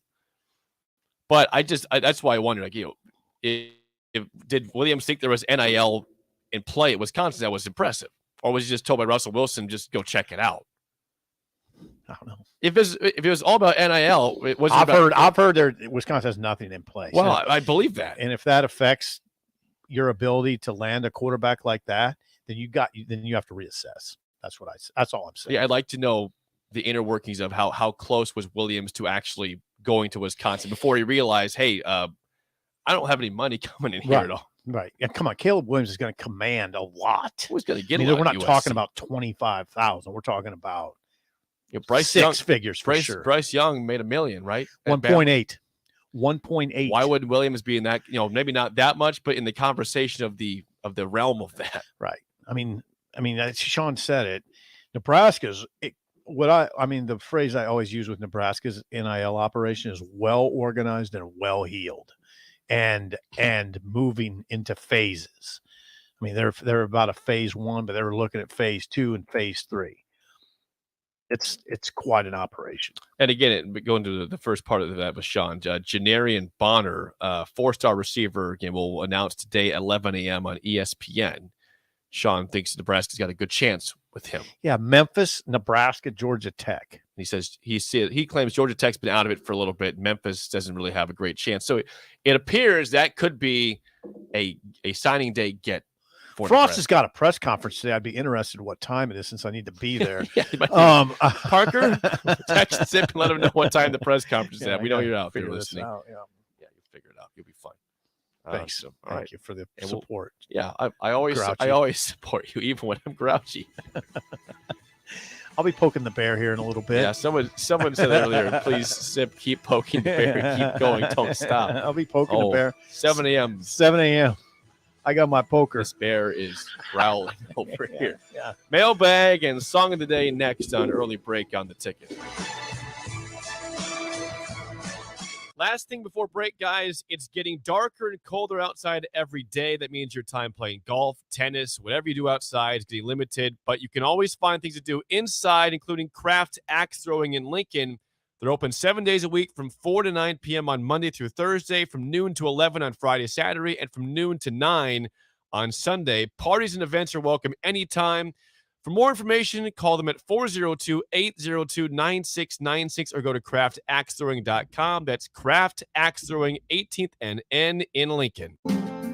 Bagels & Joe is ready for winter with white chocolate raspberry cream cheese, great on any bagel. And try a grilled Italian panini for lunch with ham, prosciutto, banana peppers, and provolone on a sun-dried tomato bagel. Bagels & Joe, 4 Lincoln locations. Hi, Sean Callahan here of HuskerOnline.com, inviting you to join us here on 93.7 The Ticket every Saturday morning now. In our new time, we're on from 8 to 9 with the weekly Husker Online radio show. We'll give you the latest in recruiting. We'll talk about what's going on with both football, basketball, and we'll probably share a few stories from the inside. It's every Saturday morning right here on 93.7 The Ticket. It's the Husker Online radio show from 8 to 9 a.m. Security First Bank. We're the bank, and we make your mortgage more manageable with flexible terms, trusted advice, and competitive rates. When you work with us, we'll know your name, but we'll also get to know your home dreams too. Security First Bank of Lincoln. Voted best small bank in Nebraska by Newsweek magazine. Member FDIC, equal housing lender. NMLS number 505011. Now what do? Football is over. The weather's crappy. Man, I tell you what, it's a perfect time to go car shopping. This is Carl from Price Right Auto. Come out to Price Right in Westell and you'll find over 100 great vehicles at some great prices. With our non-commissioned sales process, we let you control the sale. We won't let you get a lemon since we back every one of our vehicles with our Peace of Mind 3-month warranty. If you want a hassle-free car buying experience, check out our website, PriceRightAuto.com. Come see a great selection of affordable used cars on West O Street at Price Right Auto. Working at Continental in Lincoln isn't a job, it's a career. And right now they've raised wages again and they're hiring for production operators at $22.07 per hour and other select jobs starting at $23.77 per hour, with wages growing up to $29.71 per hour. Continental also has salaried jobs available and great benefits, plus medical and prescription costs at very low premiums. Dental, vision, and life insurance are offered at no premium cost to the associates. To learn more or to apply, go to continental-jobs.com with keyword Lincoln. Come work at Continental today. Rosie Sports Bar and Grill has 2 Lincoln locations that are great for any occasion. If you're downtown for a basketball game or a concert, stop by their newest spot at 10th and P. Don't forget to check out their social media pages to learn about any concerts on stage at Rosie's. If you want to avoid a busy downtown scene, head over to the original Rosie's just south of 14th and Highway 2 for a feeling of your local hometown bar. There's plenty of TVs at both places and great food and drink. What are you waiting for? Rosie Sports Bar and Grill at 10th and P and on South 14th Street. 93.7 The Ticket. Fox KFXL weather. Sponsored by Security First Bank. A relationship you can count on. Cloudy skies and cold temps expected here for our Wednesday. We may see a few flakes around the region, only a high of 19. And with a northeast wind gusting over 20, it will feel even colder. A low tonight all the way down to 1. Gradually clearing skies tomorrow, still cold with a high of around 19 again. I'm meteorologist Tim Wright for 93.7 The Ticket and theticketfm.com. You love to bash his sports takes. Now, will you feel like an idiot if you're No, a big tough never feel like an if idiot. you're a big tough guy this morning? But you really love to voice your displeasure for his music choices. He stumbled on an issue that I did not think would generate this much passion and discussion. It's time for Jake's questionable song of the day on Early Break on 93.7 The Ticket and theticketfm.com. I see the crystal raindrops fall, and the beauty of it all is when the sun comes shining through to make those rainbows in my mind. When I think of you sometime, and I want to spend some time with you, just the two of us. We can make it if we try, just the two of us. Just the two of us, building castles in the sky. Just the two of us, you and I. We look for love. Your song of the day, Just the Two of Us, by Grover Washington and Bill Withers. 464-568-51 is bad, 10 is good. Text your rating on the Sauter Heyman Jewelers Song of the Day. Not for those who wait too late. We gotta go for all we know. Just the two of us. We can make it if we try. Just the two of us. Just the two of us. Building them castles in the sky. Just the two of us. You and I. There's a reason why I'm playing this song. It's not with Brian Flores or anything. It's because today... It's just the two of us. No, it is. But also, you can call me corny all you want. I will. Today is 2/2/22, February 2nd, 2022. So I said, I need a song with the two in it. Why not have just the two of us? One of the best songs ever with the two in it. Did you Google songs with the two in it? I did, and then this one didn't get listed. I'm like, wait a second. I like that song. This song was not in the top 10 songs with two in it. I'm like, this is like the best of the twos. I could have done 2 Tickets to Paradise by Eddie Money, but I played Eddie Money recently. I haven't played Bill Withers or Grover Washington ever. I have played Bill Withers before. Great choice and great theme. You're getting a high score. I mean, it's a great song. And it's a song it's creative. Your creativity's at a high level. The song's a great song. And the two thing is genius. I mean, well, listen, my brain, I told you I was brain dead Monday. My brain was back yesterday. Yeah, it was back the other day too. It was back Tuesday. Yeah, well, that was yesterday. Oh yeah. Okay. Is your brain here? Yeah. Hello. Yeah. I'm the flustered one over here. You know. Yeah. Okay, I got you. We won't get into that. Okay. We got to get into the score. 9-5. Whoa. Hello. Excellent. Just excellent job all the way around. Great song. I've always liked that song. It's not Bill. I mean, Bill Withers is known for what song? Well, he's got A Lovely Day. What's that one called? It's a Lovely Day. He's got. I got it. Hold on. I'm having a. Come on, Bill Withers. I got it. Did he sing? Bill Withers has several songs. I'm having a brain fart here. This doesn't happen very often. Ain't No Sunshine. Ain't No Sunshine When She's Gone. That's his number one song. Yes. That's his number one song. Yes. That's what I was thinking of. But this was and Lean On Me, right? Did he Lean On Me? Yes. Okay. Lean On Me. That was probably the most popular one ever. The most Ain't No Sunshine or Lean On Me. Worldwide known Lean On Me is number one. You just are very argumentative today. I think it'd either be Ain't No Sunshine or Lean On Me. I think Lean On Me is probably the most Harrison, popular song would worldwide. you characterize his mood as argumentative today? Yeah. I would say 9-5. Now you got to guess Harrison. Well, he's had some. Well, he had a surprising sniffing score. on the air, by the way. Harrison's score yesterday was surprising for Penny Lane. It was very low for Marshall Tucker Band on Monday. I expected him to give like a 1.2 for Penny Lane. He gave it a 6.7 for Penny Lane. Yes, he did. By the Beatles. That song is a classic. It's a wonderful sound. And I think Harrison's going to be close to what he was yesterday. So I'm going to go 6.2 for this song. For this song today. By the way, Harrison gives the Marshall Tucker Band a what? A 2.3, something like that. It looks like he could be in the Marshall Tucker Band. Look at that flannel you Yeah, have he's on. got a Come on, flannel, and a man. hoodie, and a sweatshirt. You Looks like are he could- Marshall Tucker. Yeah, you are. You look like you play bass for the Marshall Tucker Band. Anyway, he gave this. I said 6.2. Yeah, it's a little. This is a little sleepy for him, I think. Okay, that's fair.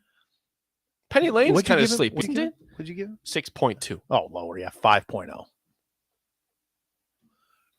4.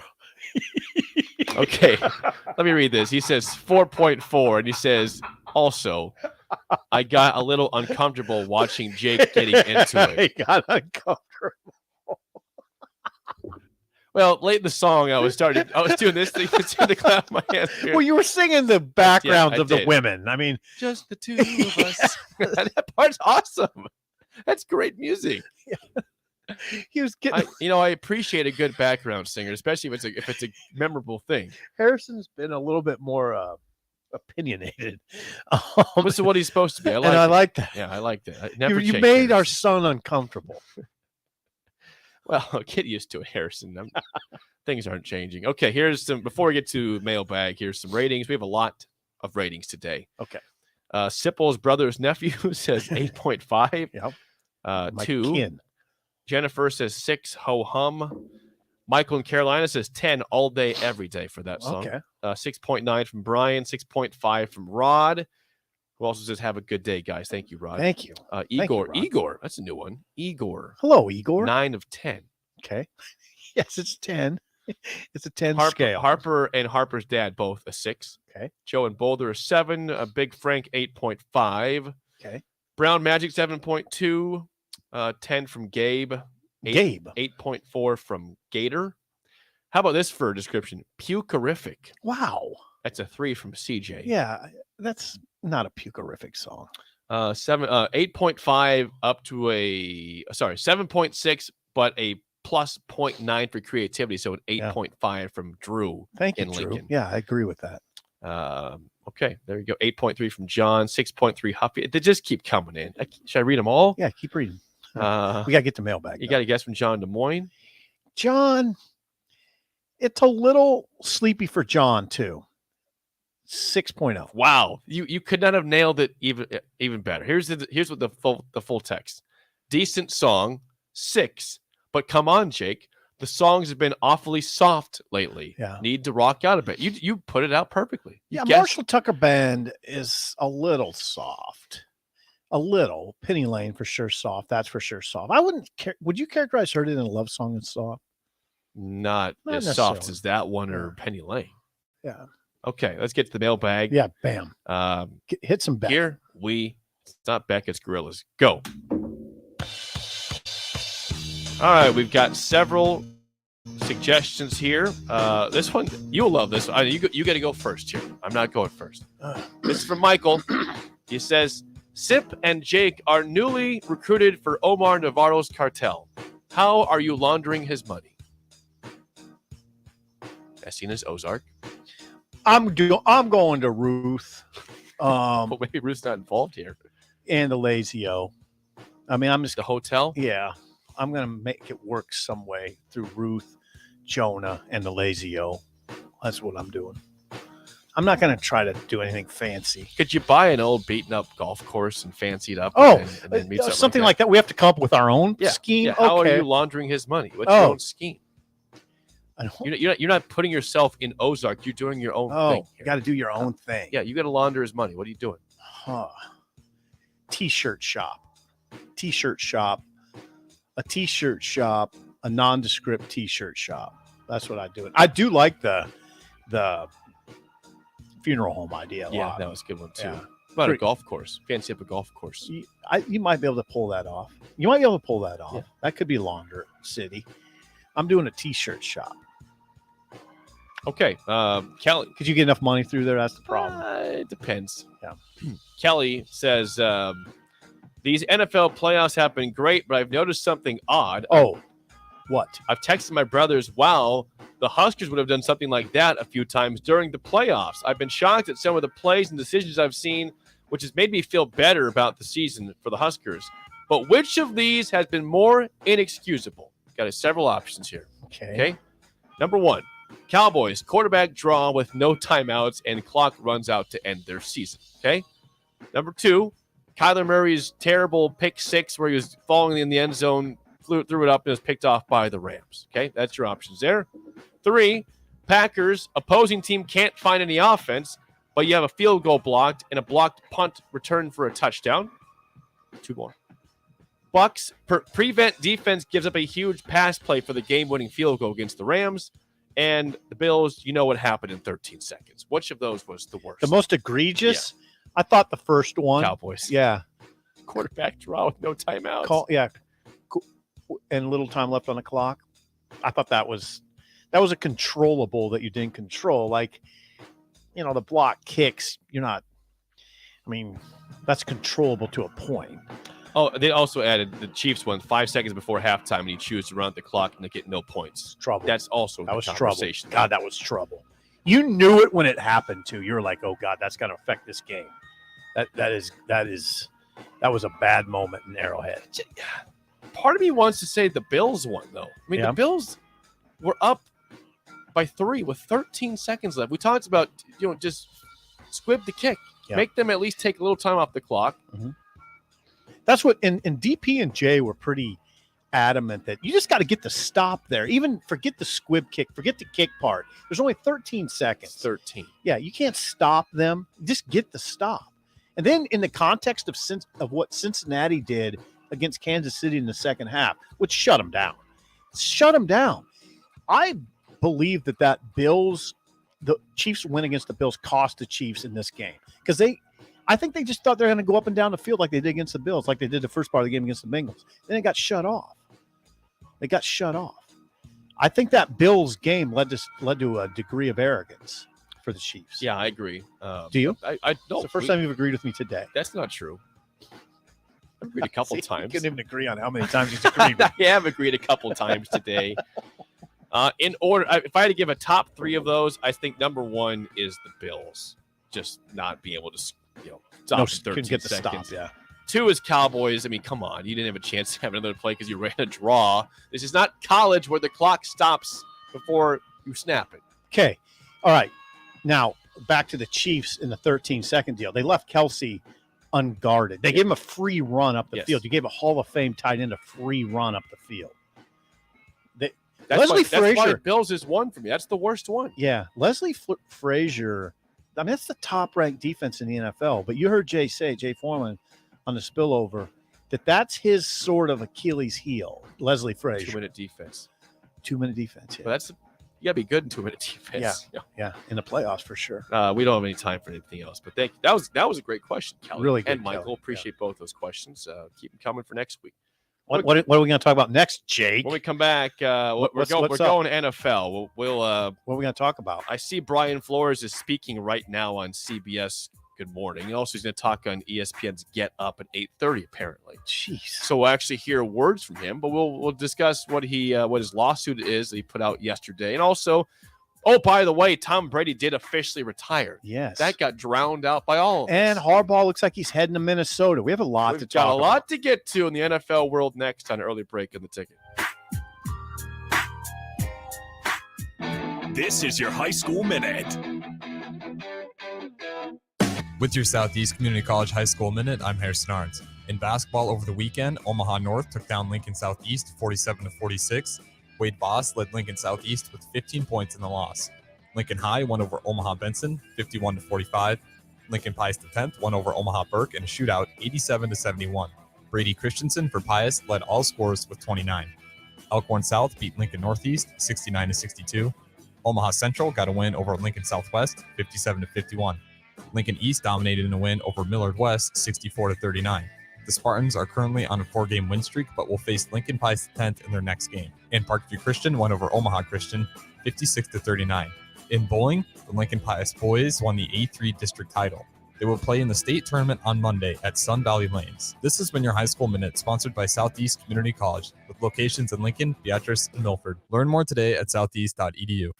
This is Lincoln's home for sports talk on the FM dial. Also online at theticketfm.com. On the internet. KNTK FM Firth, 93.7 The Ticket. Rosie Sports Bar and Grill has 2 Lincoln locations that are great for any occasion. If you're downtown for a basketball game or a concert, stop by their newest spot at 10th and P. Don't forget to check out their social media pages to learn about any concerts on stage at Rosie's. If you want to avoid a busy downtown scene, head over to the original Rosie's just south of 14th and Highway 2 for a feeling of your local hometown bar. There's plenty of TVs at both places and great food and drink. What are you waiting for? Rosie Sports Bar and Grill at 10th and P and on South 14th Street. Gaina Trucking is hiring CDL Class A and B drivers. Gaina Trucking guarantees a 40-hour work week year-round, and their strong team culture makes it not a job, but a career. Gaina Trucking offers health, vision, and dental insurance, 401k with company match, an employee assistance program, and other bonus programs. Build a better career today with great team culture at Gaina Trucking. Learn more and apply today at GainaTrucking.com.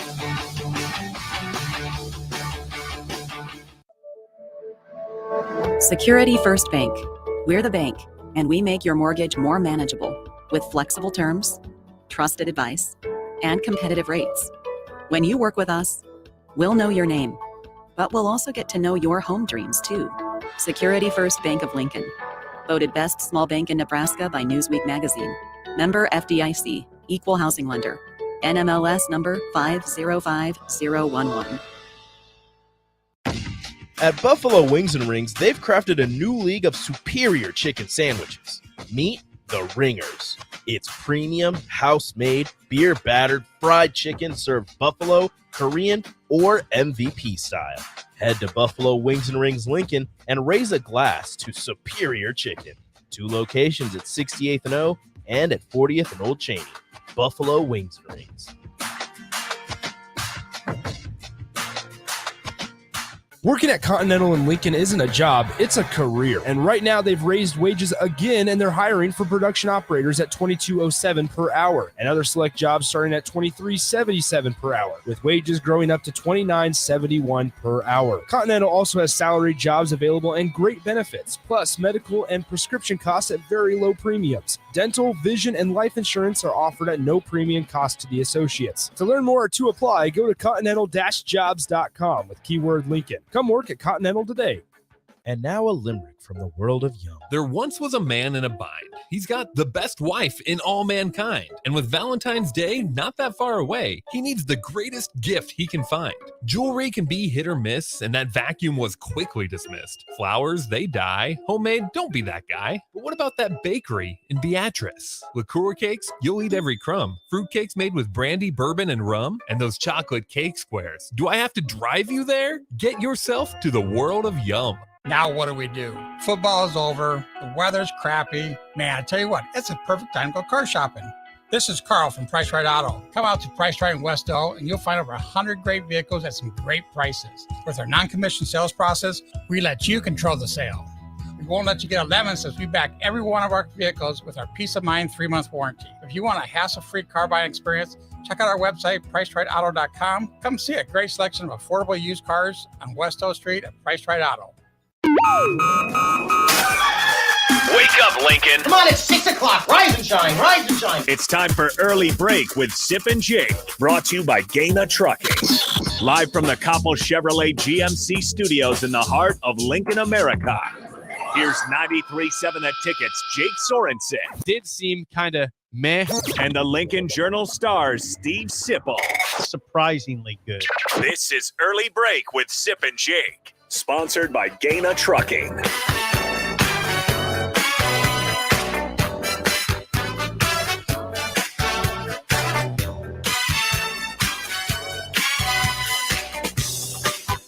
Welcome back to Hour 2 on a Double Barrel Wednesday. Steve Sipple, Jake Sorensen, Early Break. I'd say a surly show so far. Not from me. Yeah, from me. Check out the podcast at theticketfm.com. Talked about Nebraska basketball, who played a good game. They lost by 6 at Michigan. They led at halftime by 7, at 44 points at halftime on the road. Up by 7 with 6 and change left. Yeah.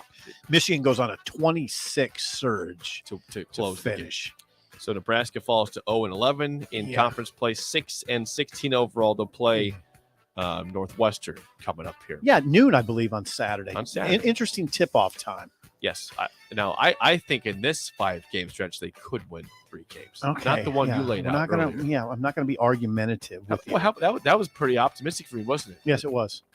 Yeah, optimistic over. Yeah, you've been surly, and you made Harrison uncomfortable.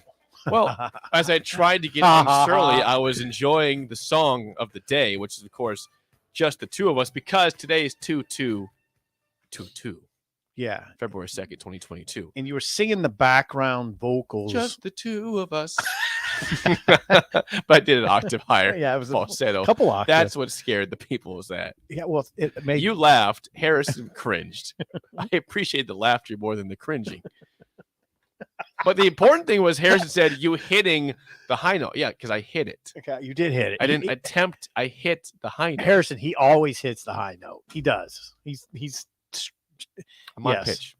He's a strangely good singer. Well, I sang in high school. Okay, I did show choir. I did. I can tell. You were singing a Killer song one day, and I was really struck by how good it sounded. Was it "Smile Like You Mean It"? Yes, it was. I see that song all the time. You change up the words. That's not We're not radio friendly. Great song, though, by the way. Yeah, you sing it both well. My version and the real version. I was in the hallway. You were singing, and I was like, that sounds strangely good. Thank you. I guess it's somewhat a compliment. Somewhat of a compliment. No, I'm saying it's a compliment. All right, we got to get to the Dolphins and the NFL. There's a lot of NFL. Well, let's just say this. On a day where Tom Brady officially retired from the NFL, his words, his own post in the morning, that was not even close to the biggest news of the day. Think about that for a second. Tom Brady, the greatest to ever play the sport. I'll take issue with that. That was big news. It was big news. Close it was to the big biggest news, but the news to end the day was what really blew things out of proportion. Okay, now set it up. It's crucial that you set this up properly. So right around, 3:30 or 4 o'clock yesterday, you started seeing a bunch of tweets out there saying that former Miami Dolphins head coach, as in recently former, just fired to end the season in January. Mm-hmm. Brian Flores is filing a lawsuit on the NFL against the NFL. He's claiming issues with the Dolphins, the Broncos, and the Giants. Giants, right. Now, the recent stuff here, that Brian Flores was, again, fired by the Dolphins at the day after he beat the Patriots to end the regular season, ending of the season, winning 8 of 9 games for the Dolphins, missing the playoffs by 1 game. I told you I was pissed that he got fired. I love Brian Flores. The nature of the lawsuit is, well, there's claiming what? Well, he's claiming that there's racism in the NFL. Okay. Now, in hiring practice specifically, and he we'll get to the Dolphins later on, but regarding the racism issues, he goes back to 2019 when he was interviewing. He ends up with the Dolphins in that cycle as the head coach, but the Broncos, he claims had, were racist a little bit to him because, John Elway, the owner or the GM of the Broncos, was late to a meeting, showed up like he was intoxicated, basically, like he didn't really care. Whoa, didn't hear this part. Yes, that was a part of it. Yeah, he felt like he showed up late and he wasn't exactly there. That seems like a problem. And he claimed that they never really were going to give him a chance. It wasn't a serious interview. Right. It was not. Yeah. That he showed was not a very serious interview because of that nature of the context. He's alleging that the Broncos were going through the motions. Right. Correct. Okay. Correct. And then, of course, this week, the New York Giants hired Brian Daboll, who is the former Buffalo Bills offensive coordinator, who also was seen, I got to be fair in this, was seen as one of the top coaches of this cycle as well. If Brian Flores was seen as a top coach in the cycle, so was Brian Daboll. Now, I know Flores had just been a head coach of the Dolphins and had relative success, didn't make the playoffs in 3 years, but was a good coach. Okay, we can stop here, though. We have to address the text message real fast. Yep. And this is, I would imagine, played a large role in Flores deciding to go ahead with litigation. There was the text message from Bill Belichick congratulating Brian Flores on landing the Giants job. Now you go through it. You got the text. I have the text right here. Bill Belichick, old man Belichick, sends him a congratulatory text, and then what happened? Well, this is the text. You want me to read it here? Yeah, just go through it, and we'll illustrate why there's a red flag in Flores' mind here. Okay, so here's the text. It said from Belichick. It's to Brian Flores. It sounds like you have landed. Congrats. And Flores responds, did you hear something I did not hear? He goes, Giants, with a bunch of like question marks, exclamation points. He says, I interview on Thursday. I think I have a shot at it. Belichick responds, got it. I hear from Buffalo and New York Giants that you are their guy. Hope it works out if you wanted to. Now, Buffalo, of course, where Daboll was at. He says, that's definitely what I would hope. You're right, Coach. Or what I want. Thank you. He says, Coach, are you talking to Brian Flores or Brian Daboll? Just making sure. And then he responds, sorry, I bleeped this up. This is Belichick. Belichick. Yeah. And then what goes through Flores' mind at that point? Oh, so they already interviewed Daboll and hired him before my interview, or before what? I mean, this is over. So he's thinking he got another interview that wasn't really meaningful, right? Is that what? I suppose so. Yeah. That's what he's thinking. Now, to be fair, and I know the Rooney Rule is not a very, it's criticized a lot because is it always taken at these interviews in terms of meaningful? Are you actually interviewing these people or anybody involved? Did they already have Daboll and then they interviewed Flores just to interview him? But I believe now. I hope that I'm not saying this wrong. I believe Leslie Frazier, the Bills defensive coordinator, also had interviewed for the Giants or for the Giants job. I don't believe that. I don't think Flores was the first African American to apply or to interview for that job. Okay, which is why it goes a little bit by the wayside there. A little bit, because I don't believe this was to satisfy the Rooney Rule at this point, because I think they had satisfied it. They said they had talked with Leslie Frazier, the Bills defensive coordinator. Yeah. What Flores, the bottom line is, what Flores' concern is that he didn't get a fair shot, right? That there was a fairness issue, right? And it could be rooted in racism. Now, and this is where the Dolphins come into play here. I mean, I hate to say rooted in racism. I mean, I don't want to suggest that the New York Giants are a racist organization. Or even the Broncos, right? 2019. I'm sure there's plenty of evidence to the contrary. Vance Joseph would be a good example of evidence to the contrary at Denver, right? Since he was their head coach. Vance Joseph had a very poor 2-year stretch, but he was their head coach. He was the head coach. Yeah. Prior to Flores being interviewed there in 2019. Right. That's where they hired Vic Fangio instead for that job. I don't want to toss that word around lightly, but I also don't want to. I respect what Flores is. I respect his concerns and his issues, and the fact decided to go forward with litigation. He obviously feels strongly about And this. he's talking this morning on CBS this morning, also on ESPN's Get Up at 8:30. Surprised he's talking with pending litigation, but whatever. Yeah. But this morning, apparently, Brian Flores, bringing the Dolphins back in this conversation. Okay. And I don't know, the racial issues with the Dolphins at this point, because the Dolphins did hire him as the head coach. Right. Now, one issue. In 2019, the year that Flores was hired, the Dolphins were in tank mode. It was very obvious. They slashed a lot of their good players, cut them, traded them. They're trying. They traded Tunzel. They tried to get a bunch of great high draft picks. They were trying to gut the roster to tank and build for the future, and hopefully get the first overall pick, which became clearer and clearer that it should be Joe Burrow. Now, before the season began, that was thought to be maybe Tua Tagovailoa, who went 5th overall. Herbert went 6th. But as the season progressed in college football, it became more and more obvious that the number 1 pick should be and would be Joe Burrow of LSU. And it was, and now he's playing in this year's Super Bowl. Per Brian Flores, he claims that Stephen Ross, the Miami Dolphins owner, was going to pay, he said, I will pay you $100,000 per loss in 2019 to assure that we get the draft pick that we want.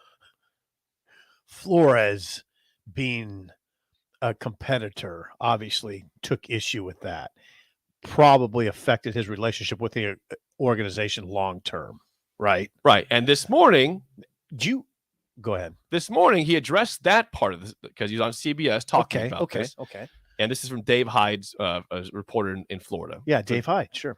He says Brian Flores on CBS this morning regarding Dolphins owner Stephen Ross offering him $100,000 to lose games in 2019 and turning it down. Quote, I think it hurt my standing within the organization and ultimately was the reason I was let go, end quote. I have a little problem with Hold on. Hurt his standing, meaning he didn't want to do it. Right. But I have a little problem with this because he did last 2 more seasons on top of that. If it was a true problem, they would have fired him at the end of the year. No, I Don't disagree you think with so? you. No, I disagree with you. I think that I don't think you fire him for that because you can't. Because he's gonna say they fired me because I wouldn't tank. That's a horrible look.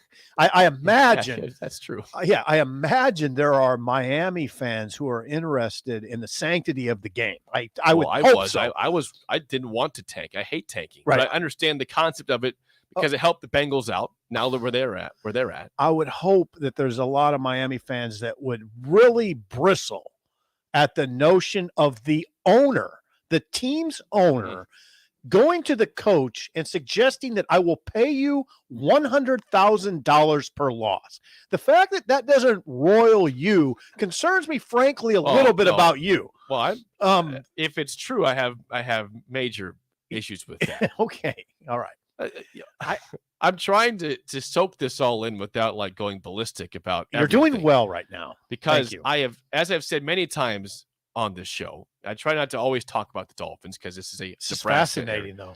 But I follow that part's the most this fascinating. franchise very closely. To me, out of this whole story, that part is the most interesting to me.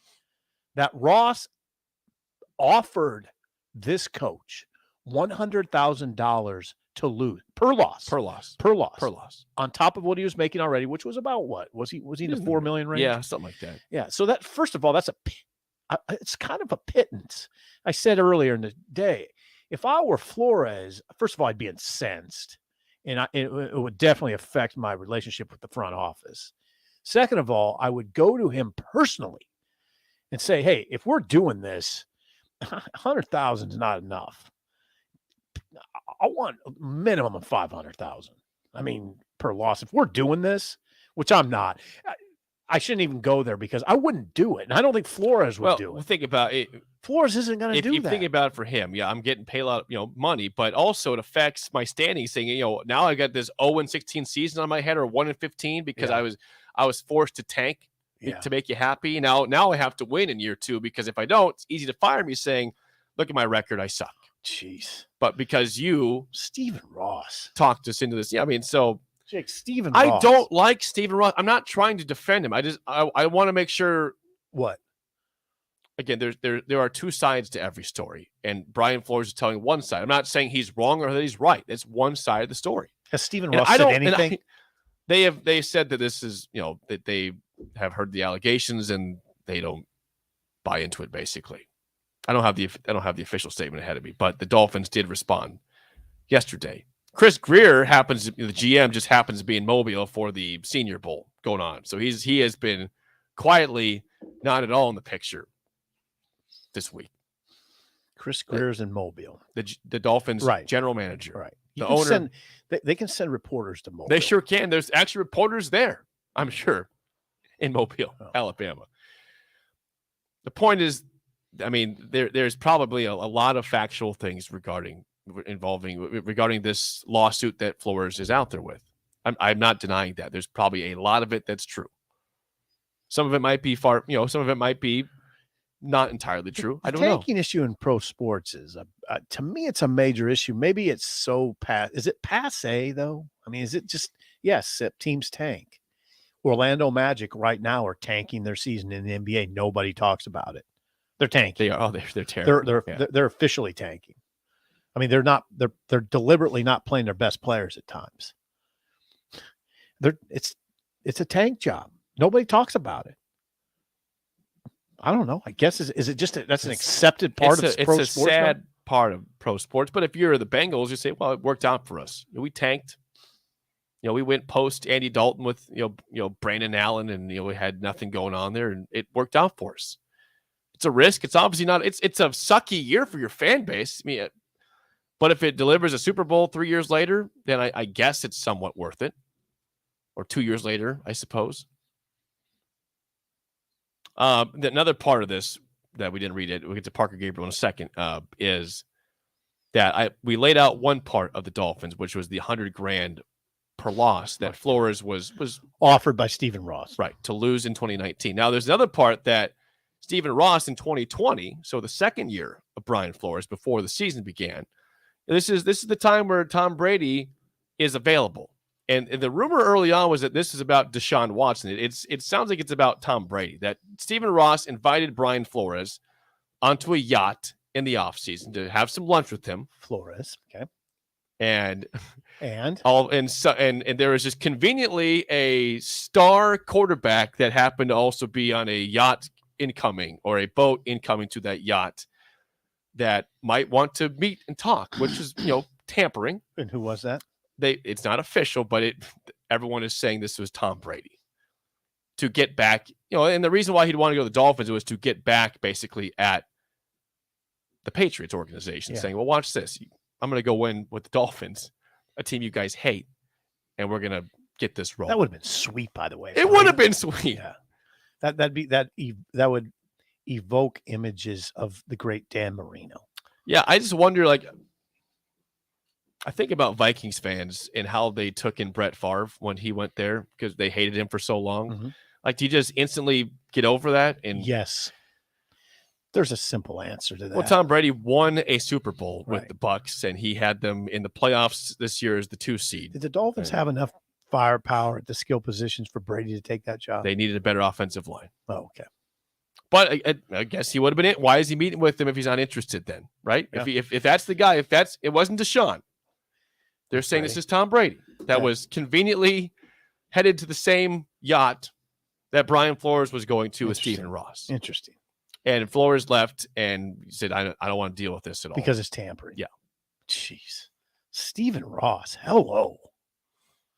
Stephen Ross has said many times he will do whatever it takes to win a Super Bowl before he dies. He's in his 80s at this point.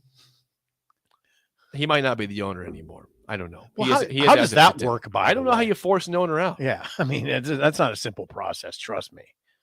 Talk about litigation. I mean, yeah. How can Roger Goodell? No, you can't. Just yeah. Well, but going back to Flores for 1 second before we get to Parker. If Flores had been hired, he interviewed with the Texans this cycle, interviewed with the Giants. Okay. Interviewed with the Saints yesterday. I thought yesterday. Mm-hmm. Maybe one more team out there I'm forgetting, but I don't think it was the. Could the Saints hire him now? No. with pending litigation? No, I don't think so. I don't think so. I don't know if he was, where he was at in consideration with them, but I thought that'd be a good fit for Brian Flores. They haven't hired a coach yet, but I thought he was still involved heavily in potentially getting a job this cycle. I don't think he can get hired right now. I don't. Because now you got owners saying, well, he might go behind our back a little bit. Well, maybe that, but I just think that just the litigation itself would preclude a team from hire. I just don't think you could do it right now. Maybe you could. Now, some people would say, why not? Why can't you? That's going on in the court system. He can still coach. Maybe. Zach says, this is a good point. The NBA did force the Clippers owner out. Donald Sterling, remember that? Yeah, but it didn't happen like you're firing the owner of Dunkin' Donuts. I mean, it happened over a period of time. That took time. Right. It was right out there. It took a couple years, right? I would say so, yeah. Yeah, this was like something happened and all of a sudden he's gone in a month. This took time to get Donald Sterling out of there. Yeah. And then you hear reports that Dolphins players are calling their agents wanting out of Miami. We'll see. Right now? Yeah, that was a report yesterday too. Oh, that's a mess. Well, of course it's a mess. So that's why I'm a little surly this morning, a little upset, is that my franchise is once again, as usual, in complete and utter disarray. Like your collar. Your collar's in complete and utter this collar disarray. is like me. Yeah. And my franchise. Complete and utter disarray. You look like a derelict. And so does your franchise. What did I do? What did I do to deserve this for my fandom? Yeah, your fandom's really, this is a rough period for you between Nebraska basketball and the Dolphins. And Nebraska football. Yeah. I just didn't want to hit the trifecta. It appears Royals baseball might be on the rise. That's helpful. Oh, is that right? But if they play baseball this year, they're still on strike. They're meeting, I think, today, possibly. I don't know where the MLB is at right now. We better talk football, Parker. Yeah, we're bringing back your colleague, the Journal Star's Parker Gabriel, next on Early Break on the Ticket. Bagels & Joe is ready for winter with white chocolate raspberry cream cheese, great on any bagel. And try a grilled Italian panini for lunch with ham, prosciutto, banana peppers, and provolone on a sun-dried tomato bagel. Bagels & Joe, 4 Lincoln locations. Security First Bank. We're the bank, and we make your mortgage more manageable with flexible terms, trusted advice, and competitive rates. When you work with us, we'll know your name, but we'll also get to know your home dreams too. Security First Bank of Lincoln. Voted best small bank in Nebraska by Newsweek magazine. Member FDIC, equal housing lender. NMLS number 505011. Gaina Trucking is hiring CDL Class A and B drivers. Gaina Trucking guarantees a 40-hour work week year-round, and their strong team culture makes it not a job, but a career. Gaina Trucking offers health, vision, and dental insurance, 401k with company match, an employee assistance program, and other bonus programs. Build a better career today with great team culture at Gaina Trucking. Learn more and apply today at GainaTrucking.com. 93.7 The Ticket, Fox, KFXL weather. Sponsored by John Henry's Plumbing, Heating, and Air Conditioning. Cloudy skies and cold temps expected here for our Wednesday. We may see a few flakes around the region, only a high of 19. And with a northeast wind gusting over 20, it will feel even colder. A low tonight all the way down to 1. Gradually clearing skies tomorrow, still cold with a high of around 19 again. I'm meteorologist Tim Wright for 93.7 The Ticket and theticketfm.com. Now what do? Football is over. The weather's crappy. Man, I tell you what, it's a perfect time to go car shopping. This is Carl from Price Right Auto. Come out to Price Right in West Elk and you'll find over 100 great vehicles at some great prices. With our non-commissioned sales process, we let you control the sale. We won't let you get a lemon since we back every one of our vehicles with our peace of mind 3-month warranty. If you want a hassle-free car buying experience, check out our website, PriceRightAuto.com. Come see a great selection of affordable used cars on West Elk Street at Price Right Auto. And now a limerick from the world of Yum. There once was a man in a bind. He's got the best wife in all mankind. And with Valentine's Day not that far away, he needs the greatest gift he can find. Jewelry can be hit or miss, and that vacuum was quickly dismissed. Flowers, they die. Homemade, don't be that guy. But what about that bakery in Beatrice? Liqueur cakes, you'll eat every crumb. Fruit cakes made with brandy, bourbon, and rum. And those chocolate cake squares. Do I have to drive you there? Get yourself to the world of Yum. Shopping for insurance can be a tedious and frustrating task, but the agents at Brokers Insurance Agency will do the work for you. They have partnered with over 20 of the best insurance carriers in the nation, which allows them to do the shopping all for you. Whether you're looking for business insurance or employee benefits for your company, or you're looking to save money on your home and auto insurance, Brokers Insurance Agency has the agents and solutions to help meet your goals. Call 402-420-5353 or email staff at brokersinsuranceNE.com. We're on the air. Back Well, party's starting early today, isn't it? to more of Early Break with Sip and Jay, brought to you by Gaina Trucking. On 93.7 The Ticket and theticketfm.com.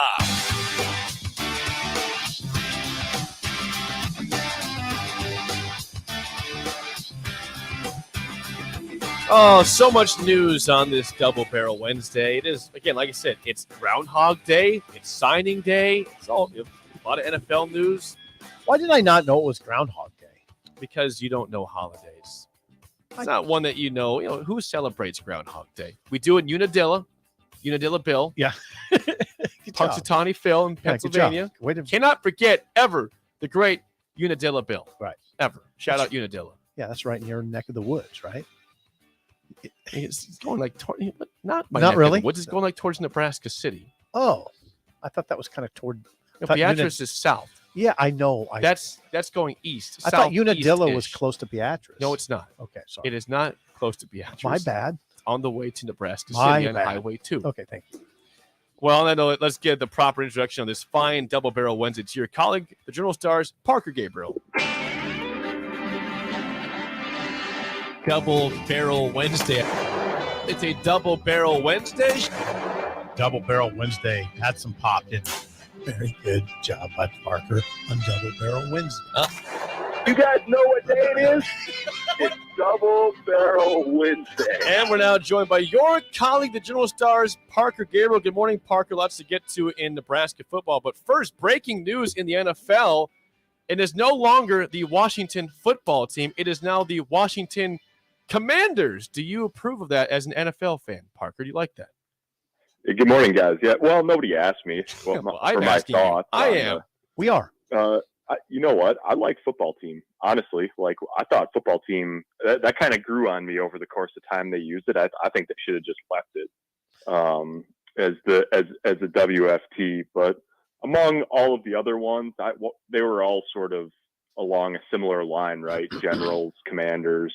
So I don't know. Generals, wasn't that was that a hockey team or something like that back in the day? Or a baseball team? I think there was another Washington Generals. Yeah, they played the Harlem Globetrotters.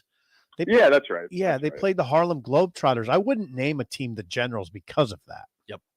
Yeah, well, you're also we don't. Yeah, there's also a generation that may not worry so much about that. Let me put it that way. All things considered, I would have just left it as football team. That's my hot take. Well, there was some ageism in that answer, which is interesting. Parker, today is, I guess, National Signing Day 2.0. Yeah, there was we expect some additions today, correct? Yeah, I think Nebraska's hoping for it. About 8:45 or 9 o'clock, we'll learn about A.J. Allen, the running back from Monroe, Louisiana. And then a little bit later this morning, around 11, I think on ESPN, we'll hear about Janiran Bonner, the wide receiver from Georgia, who just sort of popped up on the radar screen in the last day or so for Nebraska. Has been a kid. Both of these guys, A.J. Allen was committed to TCU. Bonner was committed to Georgia Tech. Neither of them signed in December. And it's a couple of talented players. Both guys have 4-star ratings from at least a couple of the recruiting services who Nebraska could come away with. It's sort of interesting, too, because, I think when you look at needs with Nebraska, I mean, and numbers, what they part of the question is going to be how much more do they need to add from the portal at the line of scrimmage on both sides of the ball? Yeah. But, I mean, you're talking about adding 2 more offensive skill position guys. At this stage in the game, it's pretty clear that both of these guys fall in the sort of, too good to pass up camp rather than do we absolutely need another running back or wide receiver camp. Yeah, it's interesting that way. How do you feel about where they sit right now, Nebraska? I bet you hear this a lot. You hear this question a lot, Parker. How does fans are starting to get onto this? Like, how are they on both lines of scrimmage? How have they come through this recruiting period? Well, I think, they've added 3 offensive linemen in this cycle, right? 2 from the portal in Kevin Williams and Hunter Anthony, and then a offensive line, a high school kid in Justin Evans Jenkins, who is a little bit undersized. He's going to take some time to develop, but you want all of your offensive linemen that you take out of high school to have time to develop. So, they've taken 3. They'll probably look to take more. I think the bigger concern at this point, if you can call it concern, is on the defensive line, just simply from the fact that, they've had 4 guys leave the program. Ben Stille was completely out of eligibility. And then Jordan Riley's going to play his 6th year at Oregon, transferred. And then the 2 other guys, turned pro after 5 years of college football. So that's you've had 4 guys leave. The only defensive lineman they've added was Brody Tagaloa, who's sort of he's going to be a project just in the sense that he played tight end in high school mostly. So, they've got to add there. But I think the one thing about that is no matter what, they can add a guy from the portal. Maybe they'll add a difference maker from the portal that they can certainly pitch playing time as the spring goes along and all of that. But to me, the answer at both of those positions all along, like the thrust of the answer was always going to have to come from the guys that are already in the program. You think they have a bunch of young offensive linemen that they have to get straightened out, that someone or someone's, you have to take a step forward developmentally between all of the, Turner Corcoran, Bryce Benhart, Ethan Piper, Brant Banks, Newelly. Like, they have all these guys that are young still. Mm-hmm. A couple of them have to pan out. Same on the defensive line. Who are we talking Buckley, Marquise Black, Nash Hutmacher, Masai Newsome, Tate Wildeman. Like, to have all of these guys who have been in the program for a couple of years now. Buckley and Jalen Weaver are just coming into their second years, but 2 or 3 years in the program, that's when you want to start to see those guys being able to step in and be the next Casey Rogers, be the next Ty Robinson, that sort of thing. Joined by Parker Gabriel. Parker, when you look around, so the news yesterday was Caleb Williams is going to USC. Wisconsin was rumored to be potentially a fit for him there. I guess when all is said and done, were you surprised at all that he went to USC, or you think that Wisconsin had an actual chance with him? I think Wisconsin was probably in the picture to some degree. I don't think it's a surprise that he ended up at USC. But I mean, there's a reason why everyone expected that to happen when he first went in the portal. I guess, props to the kid and his family for taking the time to make sure it was the right fit. If anything, I'm a little surprised that because he ended up at USC, I guess I'm a little surprised it took as long as it did. I mean, it seemed so natural. They obviously knew Lincoln Riley and what the situation was going to be there in general. But no, I mean, I think it's obviously, a huge domino to fall in the college football landscape. And so it sort of played out about how it looked the day he went in the portal, right? He went to USC and Jackson Dart transferred and ended up at Ole Miss. And there's a lot of Power 5 teams they're going to have different quarterbacks in 2022 than they had in 2021. Let us contemplate Jim Harbaugh. Harbaugh quote unquote, interviewing with the Vikings today. When you think about Harbaugh moving on, which it appears that he is, what goes through your mind is in terms of loss for the Big Ten, loss for Michigan? What do you think about Harbaugh moving on? Are you going to miss him? Yeah. Jim and I were close friends, so I'm going to dearly miss him as he moves to the NFC North. I mean, obviously it would be obviously just at this stage in the calendar, that would be a huge development for the Big Ten. He had Michigan in the playoff and all of that. Not only that, but man, I mean, it just kicks up the it just when you think the coaching cycle and the carousel is good and well, stopped for the year, that'd be a pretty major domino to fall. Right? Yeah, I mean, you're starting to think about like who would Michigan go after? You already before he's even taken the job with the Vikings, you already hear, well, maybe Matt Rule wants back into college. Well, what about Luke Fickell, obviously Ohio State guy? What about Matt Campbell? Yeah. There's all of these guys. Like it would be super interesting to see how that plays out. I mean, Luke Fickell's got a great thing going in Cincinnati, but this offseason, did all three of his coordinators, offense, defense, and special teams, I think maybe they all left. Den Brock went to LSU. I think his defensive coordinator left too. So, like, life looks a little bit different now than it did 3 months ago while they were making a run toward the college football playoffs. And, obviously they would be able to attract a big name, and then there's cascading effects from there, right? I mean, what if Iowa State comes open in mid-February? What if Cincinnati comes open in mid-February? Fascinating. It just would have impact on the landscape of the Big Ten, obviously, and then it would have coaching carousel impact too. That would probably, the ripple effect of that would affect several different programs, obviously, just the way that works. So it would be quite a development for early February.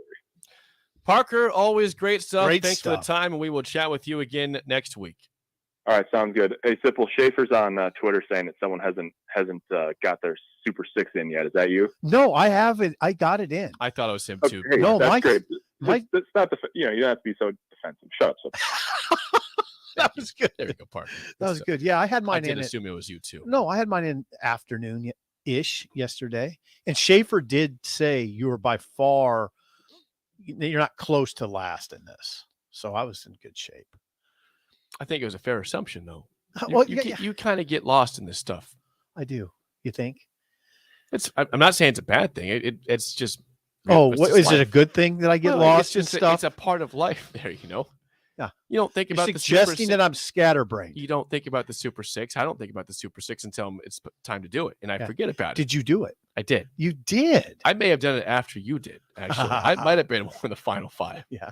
But I did. Okay. Yesterday, I sent it in. Nice job. In the evening. Yeah, Schaefer does a Super Six of the class, and you in this case you could include the portal guys, right? Which I'm glad they did that. Yeah. I had a lot of portal guys in mind. Yeah, of course you did. Of course.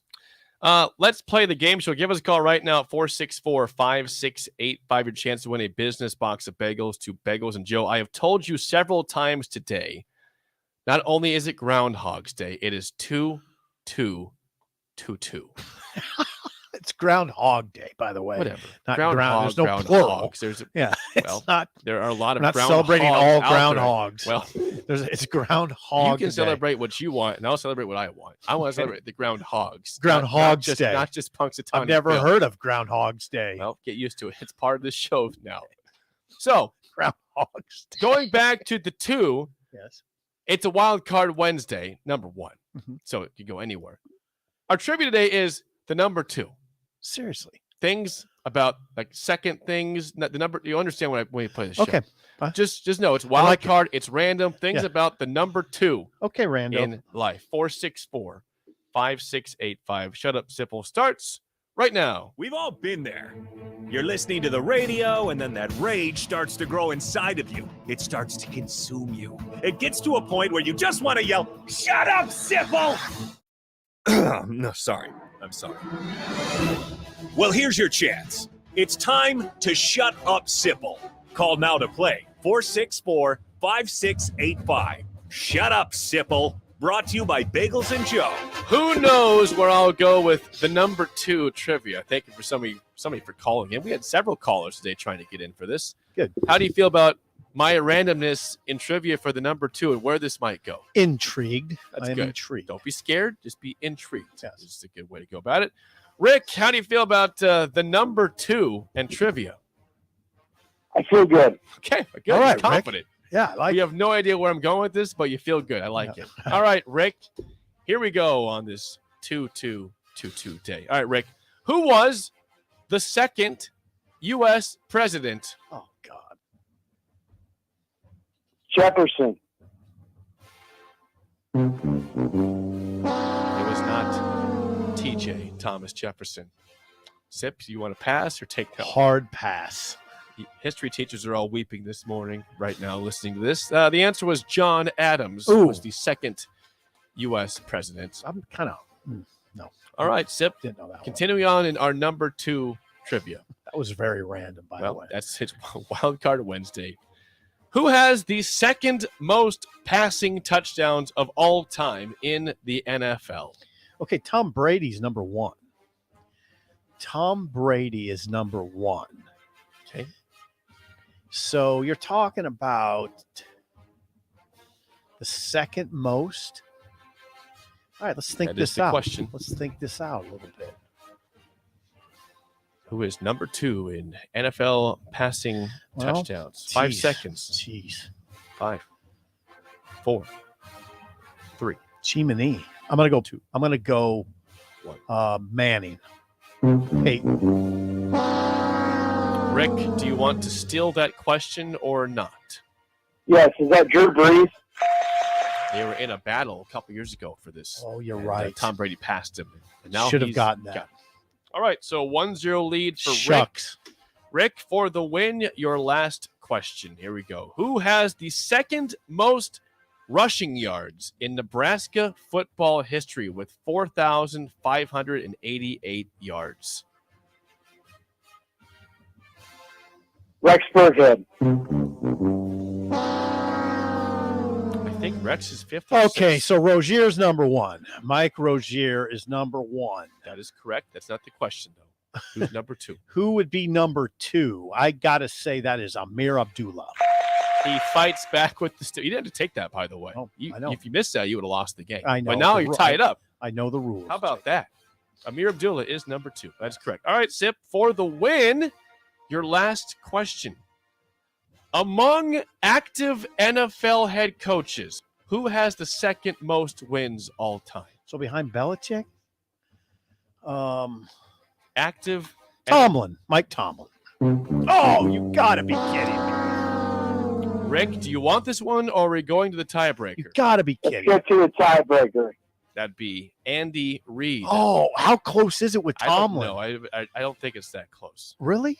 I mean, he's up there, he's probably 3rd, but not like that close in wins. Oh. All right, this goes to you, Sip, and Rick will go over under your number. Ready? 1-1 tie. I'm ready. Stanley Morgan Jr. and Nate Swift are tied for second all time in receiving touchdowns at Nebraska. How many did they both have in their careers for touchdowns? They're tied for second? They're both tied for second in career touchdowns receiving. Both these guys. What number are they tied at? 18. Okay. Rick, over, under 18. I'll go over. In the spirit of our questions about twos, the answer is 22. 22 is where they're tied for second all time. Behind Johnny Rogers is 27. So, Rick, thanks for calling. Good work. We get to Bagos. Thanks for calling in and call in down the road. Shut up, Sybil. Yeah. Okay, Rick, I will. No, I can't. Actually, we have to talk. It's a talk show. But I appreciate How'd the that sentiment. go? How'd that go? You really well. Random? Really well. Number 2? I would say really well. Yeah. I told you my brain was back yesterday. Yeah, your brain. It was back. I had it back. What was wrong on Monday? Did you have I a- just didn't was have your it. weekend rough or No, I something? think I was just thrown off by the fact it was so nice out, and I just, I couldn't think properly. I just wanted to enjoy the outdoors. I didn't do it that much, but I just was longing for the 60-degree weather outside. Yeah, you sent me a rundown, an incomplete rundown around That dinner never time. happened. No, I know. it never happens. I said I got to take some time, and if you can help me out, great. and what happened? You fired right back. You were ready. It's like you were ready for that. Yeah, fired back 2 immediate ones. And I said, perfect. Yeah. We'll go about our merry ways here then. Teamwork makes the dream work. Ever heard that one? I have. I got to say, I'm proud of this game show today. I'm proud of the You topic. do seem very proud. I'm proud of the topic and the way it went. Yes, by the way, Rick defeated me. 51-51 is the record. 51-51. It's amazing. I'm just hovering at 500 completely. Tomorrow's a big day. Try to go over 500. You have Schaefer here for that too. Yep, that helps. So, all right. Well, congrats to Rick. We'll get him Bagels and Joe Bagels, courtesy of Eagle Delivery, the official courier of the ticket. Eagle Delivery. When we come back, we'll have Jay and DP in here for the spillover here on Early Break. What are you doing, Sip? I thought the chickens could use some more light in their lives. So you're building what exactly? It's a motion censored switchboard. Duh. Are you sure you know what you're doing? Of course. Ow! God! Ow! Seems like a job for a professional. Just one more wire. Yep, there you go, right there. Don't be like Sip. Call Joe at Ambition Electric for any of your electric needs at 402-217-3415. Shopping for insurance can be a tedious and frustrating task, but the agents at Brokers Insurance Agency will do the work for you. They have partnered with over 20 of the best insurance carriers in the nation, which allows them to do the shopping all for you. Whether you're looking for business insurance or employee benefits for your company, or you're looking to save money on your home and auto insurance, Brokers Insurance Agency has the agents and solutions to help meet your goals. Call 402-420-5353 or email staff at brokersinsurancene.com. Now what do? Football is over. The weather's crappy. Man, I tell you what, it's a perfect time to go car shopping. This is Carl from Price Right Auto. Come out to Price Right in West Elk and you'll find over 100 great vehicles at some great prices. With our non-commissioned sales process, we let you control the sale. We won't let you get a lemon since we back every one of our vehicles with our peace of mind 3-month warranty. If you want a hassle-free car buying experience, check out our website, PriceRightAuto.com. Come see a great selection of affordable used cars on West Elk Street at Price Right Auto. Hey, sports fans. Rico here with HIS Auto Care 70th and Van Dorn. Carfax recently awarded us as a top-rated auto service center for 2020, and Lincoln Choice Awards voted us as the 2021 top independent auto repair center. Call us at 402-488-8934 for superior service bumper to bumper. Mention this ad and get 7% off. Doesn't get any better than that. Rico for his Auto Care, 70th and Van Dorn. God bless you. Gaina Trucking is hiring CDL Class A and B drivers. Gaina Trucking guarantees a 40-hour work week year-round, and their strong team culture makes it not a job, but a career. Gaina Trucking offers health, vision, and dental insurance, 401k with company match, an employee assistance program, and other bonus programs. Build a better career today with great team culture at Gaina Trucking. Learn more and apply today at GainaTrucking.com. Southeast Community College is training tomorrow's workforce today with our nearly 60 career and technical programs. We are doing our part to help employers fill vacancies during this current labor shortage, graduating students with skill sets employers are seeking. We're also helping to upskill the workforce by adding short-term credentials like certificates in many programs so that employees can get retraining quickly. Learn more about upskilling with SCC at southeast.edu/academics. SCC, your path to possible.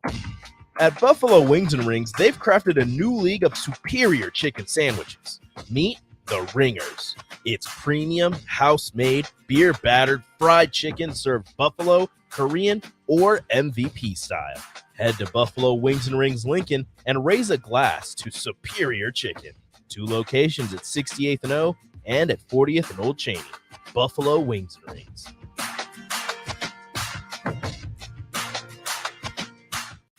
This is Lincoln's home for sports talk on the FM dial. Also online at theticketfm.com. On the internet. KNTK FM Firth, 93.7 The Ticket. This. Well, good morning, little brother. Is Early Break with Sip and Jay, brought to you by Gaina Trucking. Weekday mornings from 6 to 8 on 93.7 The Ticket and theticketfm.com.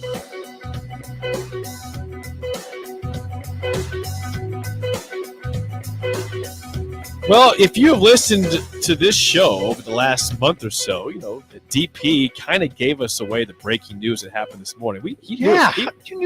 We knew this. DP told us on the air like a month ago what the new name for the Washington football team is. It is, of course, the Commanders.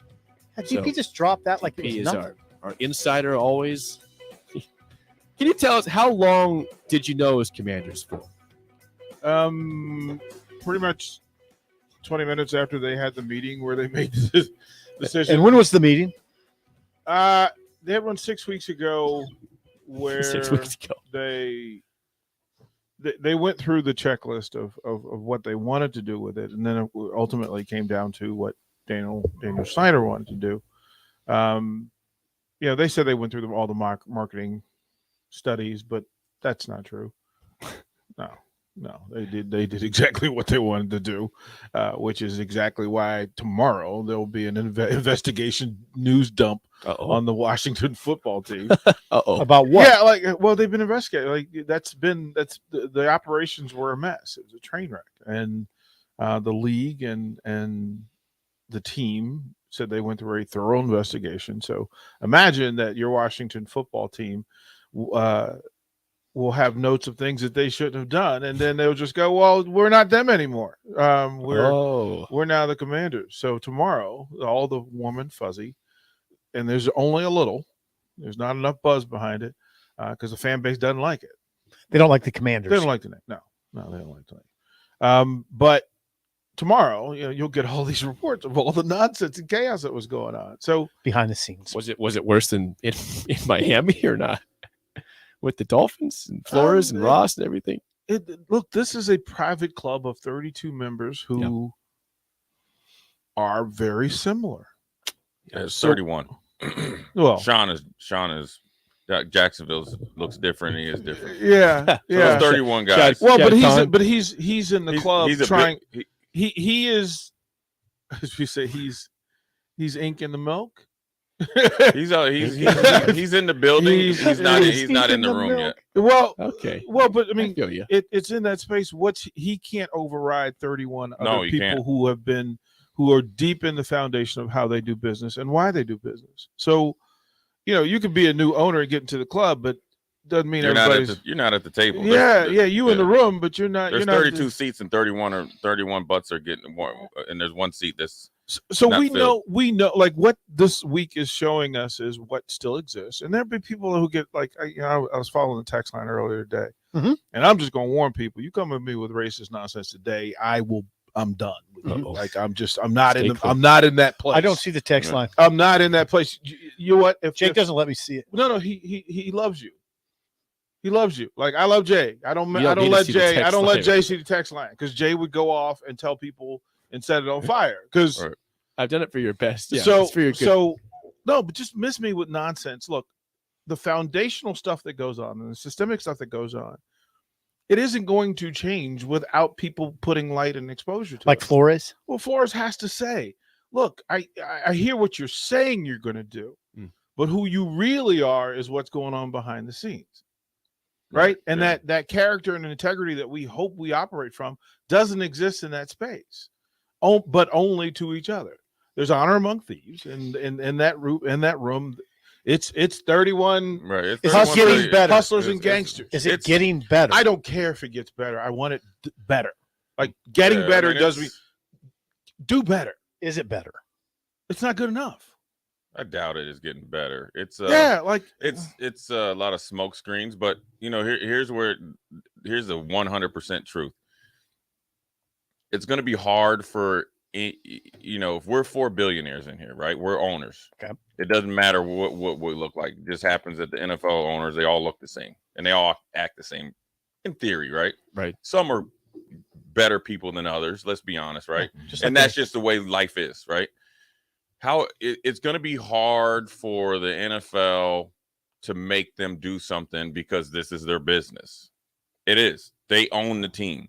So it's going to be hard for them, the NFL, to say you have to hire a DP. Now, what the NFL on the surface is trying to do is saying, hey, we know that you prefer to hire Brian Dable or Mike Zimmer or whoever the clown is up there in Chicago, but shouldn't say clown. He's a good coach. I mean, just the guy that you hired just out of You didn't even try. But like you didn't even try to go and get somebody who deserves to be in that space. Matt Eberflus. Yeah. His name? But Eberflus. so what they want you to do is at least interview a Leslie Frazier or Brian Flores on just flat out honest terms. Even terms.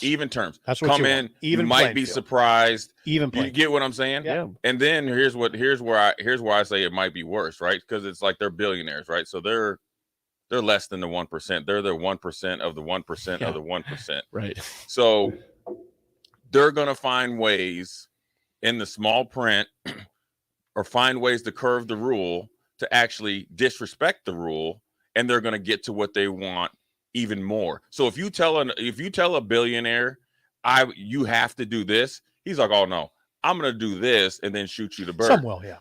Majority of these guys will. If there's 31 owners, you said so. Okay, you just take Pittsburgh out of it, right? So now you're actually down to 30 owners because Pittsburgh, the rule is set there. Pittsburgh follows the rule. They develop coaches, they go on, and then even take Arizona out of it because Arizona with Bruce Arians has kind of been forthcoming in developing coaches. Okay, and then let's take Tampa out because Bruce Arians is there and has done it, right? So now we're down to 29 teams, 28 teams. Out of those 28, 24 is going to do whatever the heck they want. 4 is actually going to, interview and be like, oh, I don't really like it. That's not going to work. 24. So, I mean, it's probably more than that. And I'm being nice, but that's just the way it is. 24 is a big and what number. Until one of the owners actually does something that they usually don't do, the others won't do it because they're just going to do what the heck they want to do. And listen here, hiring their buddies, a head coach bringing in, like Bill Belichick, his son is a defensive coordinator. Right. You got Jared Mayo on the staff. You know what I mean? And he's got all of his sons. So the nepotism is going to happen. First of all, Bill Belichick is the GM and the head coach, probably the best NFL coach of all time. So that's going to happen, right? That happens in a lot of cases here, right? What? And it happens everywhere, right? So, you got to, you know what I mean? And just think about this. Like, here's the defensive coordinator for Michigan goes to the Ravens. Okay. How do you think that connection happened? Harbaugh to Harbaugh, right? Harbaugh, so how long was the interview process? Not very long. Okay, Not. probably a phone call, or they probably knew each other. So that's just the way it goes. Now, when it comes to what Brian Flores is talking about, I mean, when you're talking about John Elway showing up drunk and stuff like that, John Elway probably hurt himself into passing to get to be owner, right? How can he buy the team? And he's had some issues before, right? But then that shows you you are dropping fire. the lack of the lack of the rule. And see, what the owners don't understand is, man, that's a bad when you're doing it so blatant. This is what I'm telling you. They're gonna they're revolting. They're actually gonna do it more blatant. And here's a story. Who's they? The owners. I'll never forget talking to Ted Cottrell about interviewing for Jack.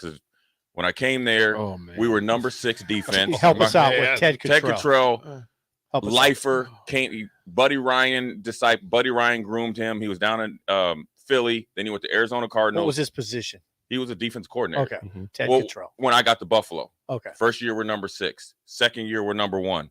Third year, we're number 3. Okay. Next stop, head coach, right? Yeah. He told me about when he interviewed for a job, and I probably need to text him. And he was going for the head coaching job. Ted Cottrell. And he got in there, and they get him on the whiteboard.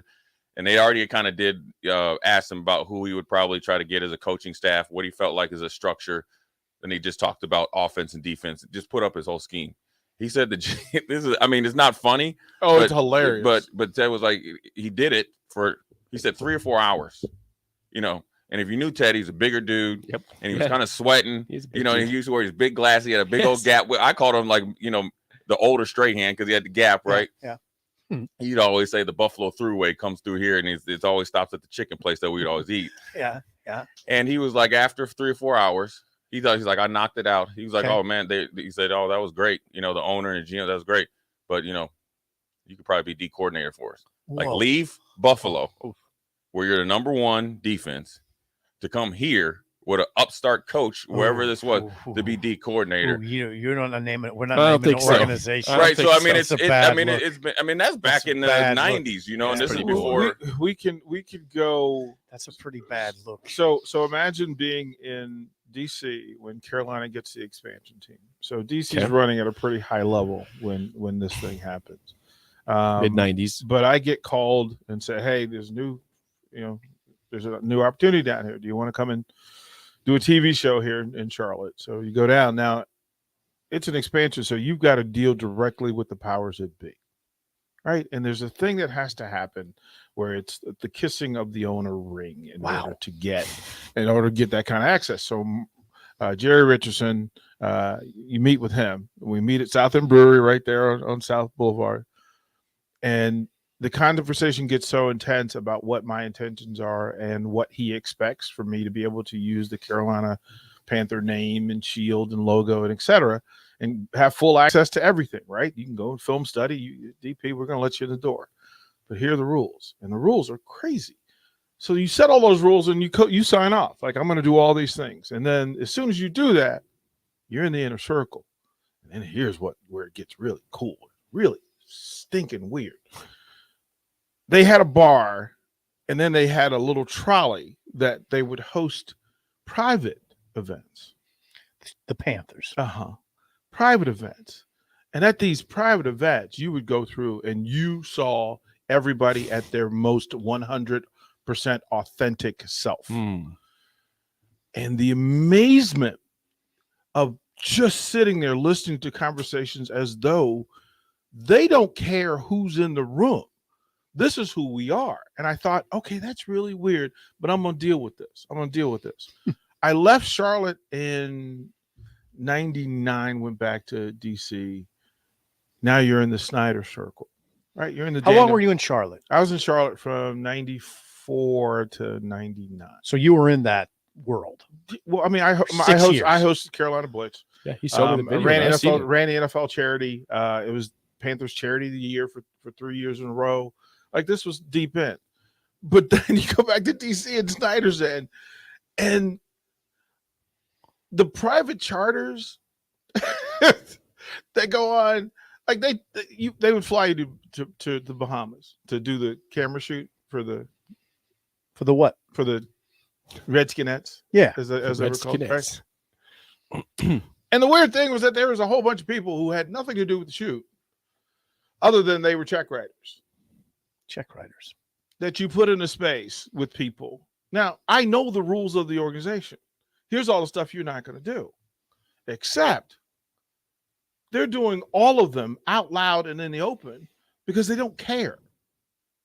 They don't care. So then you have to make a decision. Am I going to be a part of this or not? Right. Yeah, I mean, it just depends on the interaction with them. Again, I'm lucky to be in the room. Yes, right. According to them, I'm lucky to be in the room. Not that I don't have value, but I'm lucky to be in the room. But you have to make a decision. Are you going to have your eyes open in the room? Are you going to participate? Are you going to put up a shield? Yeah. And then that gets real. And then the confidence that you have to keep to not put those stories into space, because if you do, you can no longer be in the space. Except you understand that, right? Yeah. Like, you understand that. Yeah. This is what's happening on the largest scale possible. So imagine both owners, Jerry Richardson and Daniel Snyder, speaking to you directly about, when this microphone goes on for you, here's what you're not going to do. Right, wrong, or indifferent has nothing to do with it. Right. That's the operation behind it. Now imagine with the coaching staff. Look, the same thing happened in DC with the coaching staff, and you're hiring coaches. There was zero reason for them to hire Jay Gruden. Zero. But you know what? It was going to be really cool for them to hire somebody that they wanted to get on private charters and go hang with, people that they wanted to go play golf with, people that they could go get drunk with, and people they can go chase skirts with. And then if you're not going to participate in that, you're an outlier, and it makes it difficult. That's the operation behind the NFL. And sadly, it still exists, that people are working from a place that's not good for the team, the players, and the community. And it's the worst if it gets out there. And but I will say this about Jerry Richardson: he takes care of his players. A lot of players are. Well, his sons were the problem. But it wasn't Jerry. It was him himself. He's done a good job for minority players, and every player, they all love him. And I had I've met him a couple times, and he was great. It just kind of depends on the team. Like Ralph Wilson, obviously, he was a little older, obviously. Bills, but he wasn't like that. I mean, it just kind of depends on the team. I mean, I'm sure he was good. Yeah, Ralph he's Wilson's great. a good dude. And just kind of depends. Like, when you have ownership, they can do what they want. You know what I'm saying? Yeah. And like from Mr. McNair when I got there, from when I was down there working and scouting and doing a little bit of like media, or not a little bit, we're working with the team. It was a different McNair, and then here comes Cal. I mean, it's different going down there now. Comes who? Cal, his son, Bob McNair died, Texans. And things have changed because of who's involved. I mean, Kirby John, who was like, doing the team chaplain before. I mean, I think he's like in prison now. I mean, he's supposed to be a pastor. I mean, Joel. I mean, we went to Joel. No, say that Osteen's- again, Jason, so that it's not missed. Yeah, he's like, I don't know, he did something. But then like Joel Osteen was around before he bought the Compact Center. You know what I mean? Joel Osteen was down there. I mean, you got to think like things have obviously changed, and you morph into it, and there's obviously billions of dollars being exchanged. And I remember the funny thing about it, I remember playing and Mr. McNair, he did his golf thing. So I, somehow maybe it's because I just got down there, they just traded for me. I'm riding in the golf cart with him. So I just thought, hey man, how did you become a billionaire? I thought it was pretty cool. He said that he had he's been in energy, obviously, because it was NRG, and then it was whatever before that. He owns all of it. And he was telling me about he had a horse in the Kentucky Derby. He was more excited about that than the Houston Texans, right? Oh, And I was boy. like, yeah.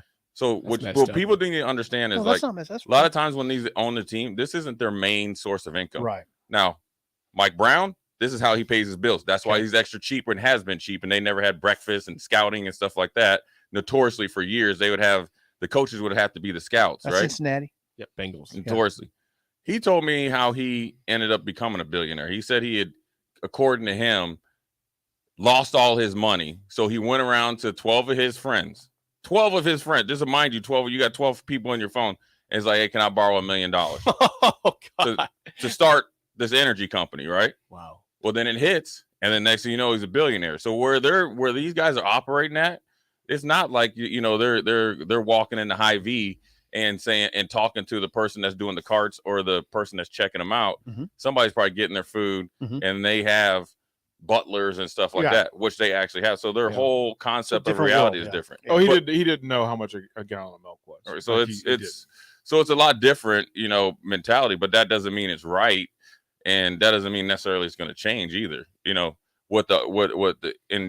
Roger Goodell right now answers to them. You get what I'm saying? Yeah, absolutely. Sure he does. That's his job. So as much as he acts like he cares about the players, he don't give a damn about the players, and he can't because he's paid $40-some million a year to answer and get the best deals for the owners, and the owners want to operate on their own thing. So now they're in scramble mode. Yeah, they are. On the first day of Black History Month, this would have happened anyways. Right.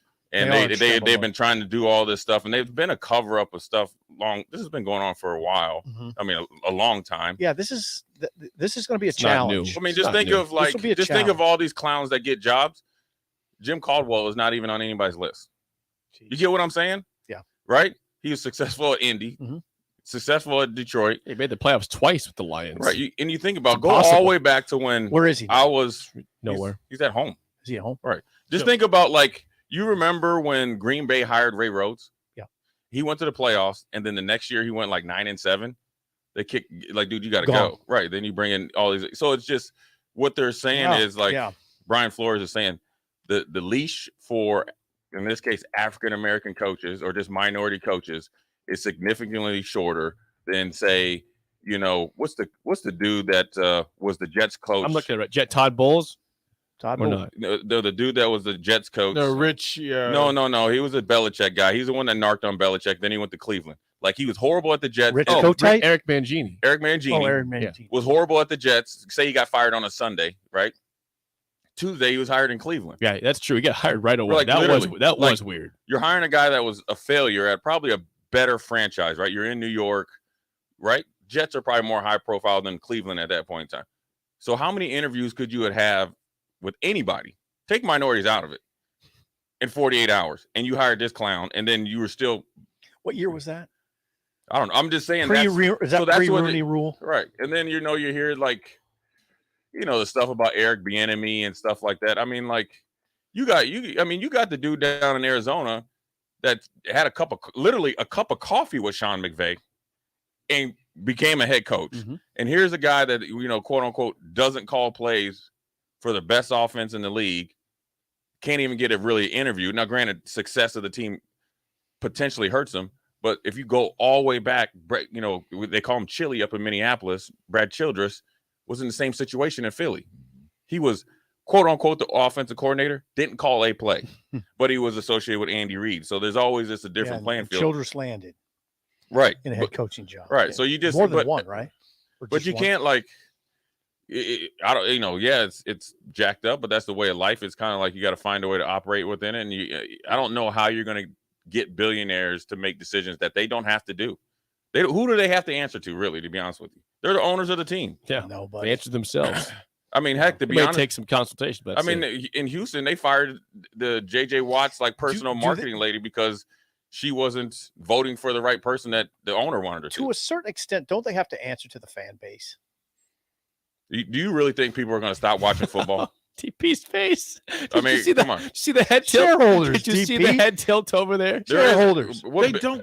They don't care. The head tilt. Do you think? Do you really think? Do you just think the ask people that questions. make decisions here at Nebraska really listen to the fan base? I would. Now I gotta they tell take you, it into consideration. you know, I'm somewhat naive. Ask the fan base whether they feel like they're being heard.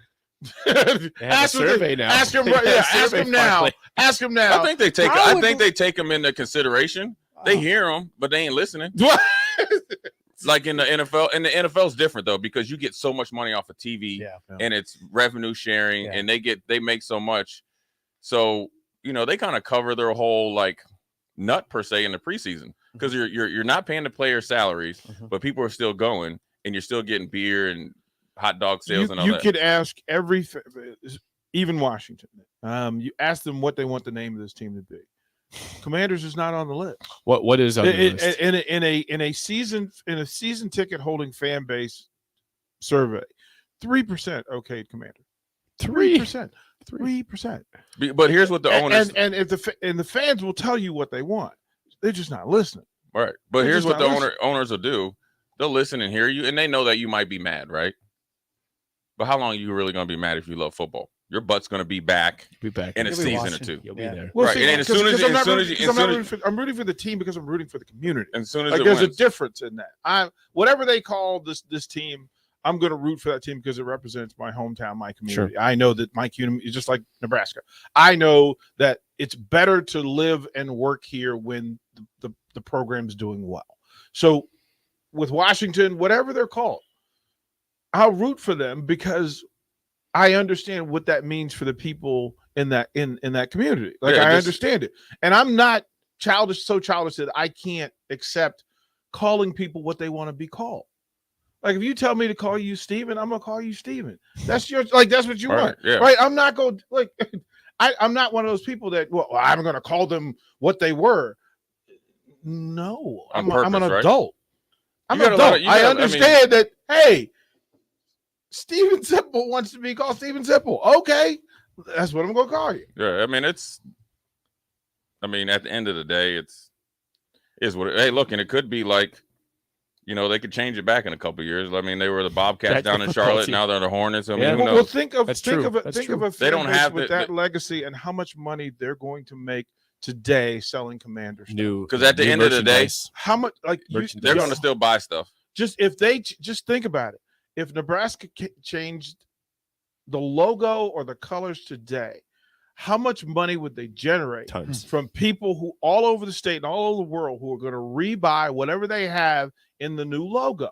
So this is a business decision. Let's be clear. This is Okay. not a moral decision. This is not, hey, we want to do the right Yeah, they're thing. Nope.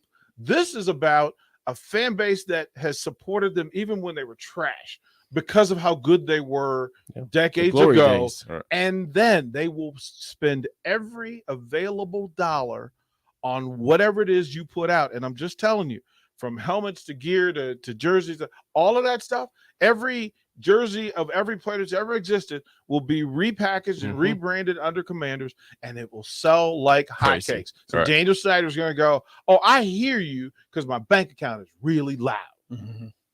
Yeah, I mean, it's so just, you can take fans for granted in the NFL. you take That- fans for granted everywhere. That notion is tricky to me, but I understand where you're coming But then from. also you got to think though, if a fan says I'm not coming to the game, they're watching the game on TV. They're getting You they're still getting get- you they're still get the getting money. Yeah.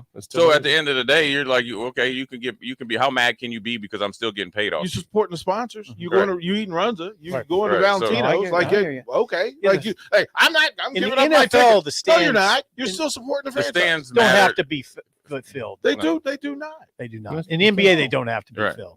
Nope. They don't Yeah, have it's to be it's a filled. totally different ball game. It's totally different. I mean, it's a true ownership. I mean, they own everything. And here's also what people don't understand. When you like the Vikings, when they built the new stadium, right? It's pretty much paid for based off the Super Bowl. So when Houston came, you had the Super Bowl with the Patriots and the Panthers.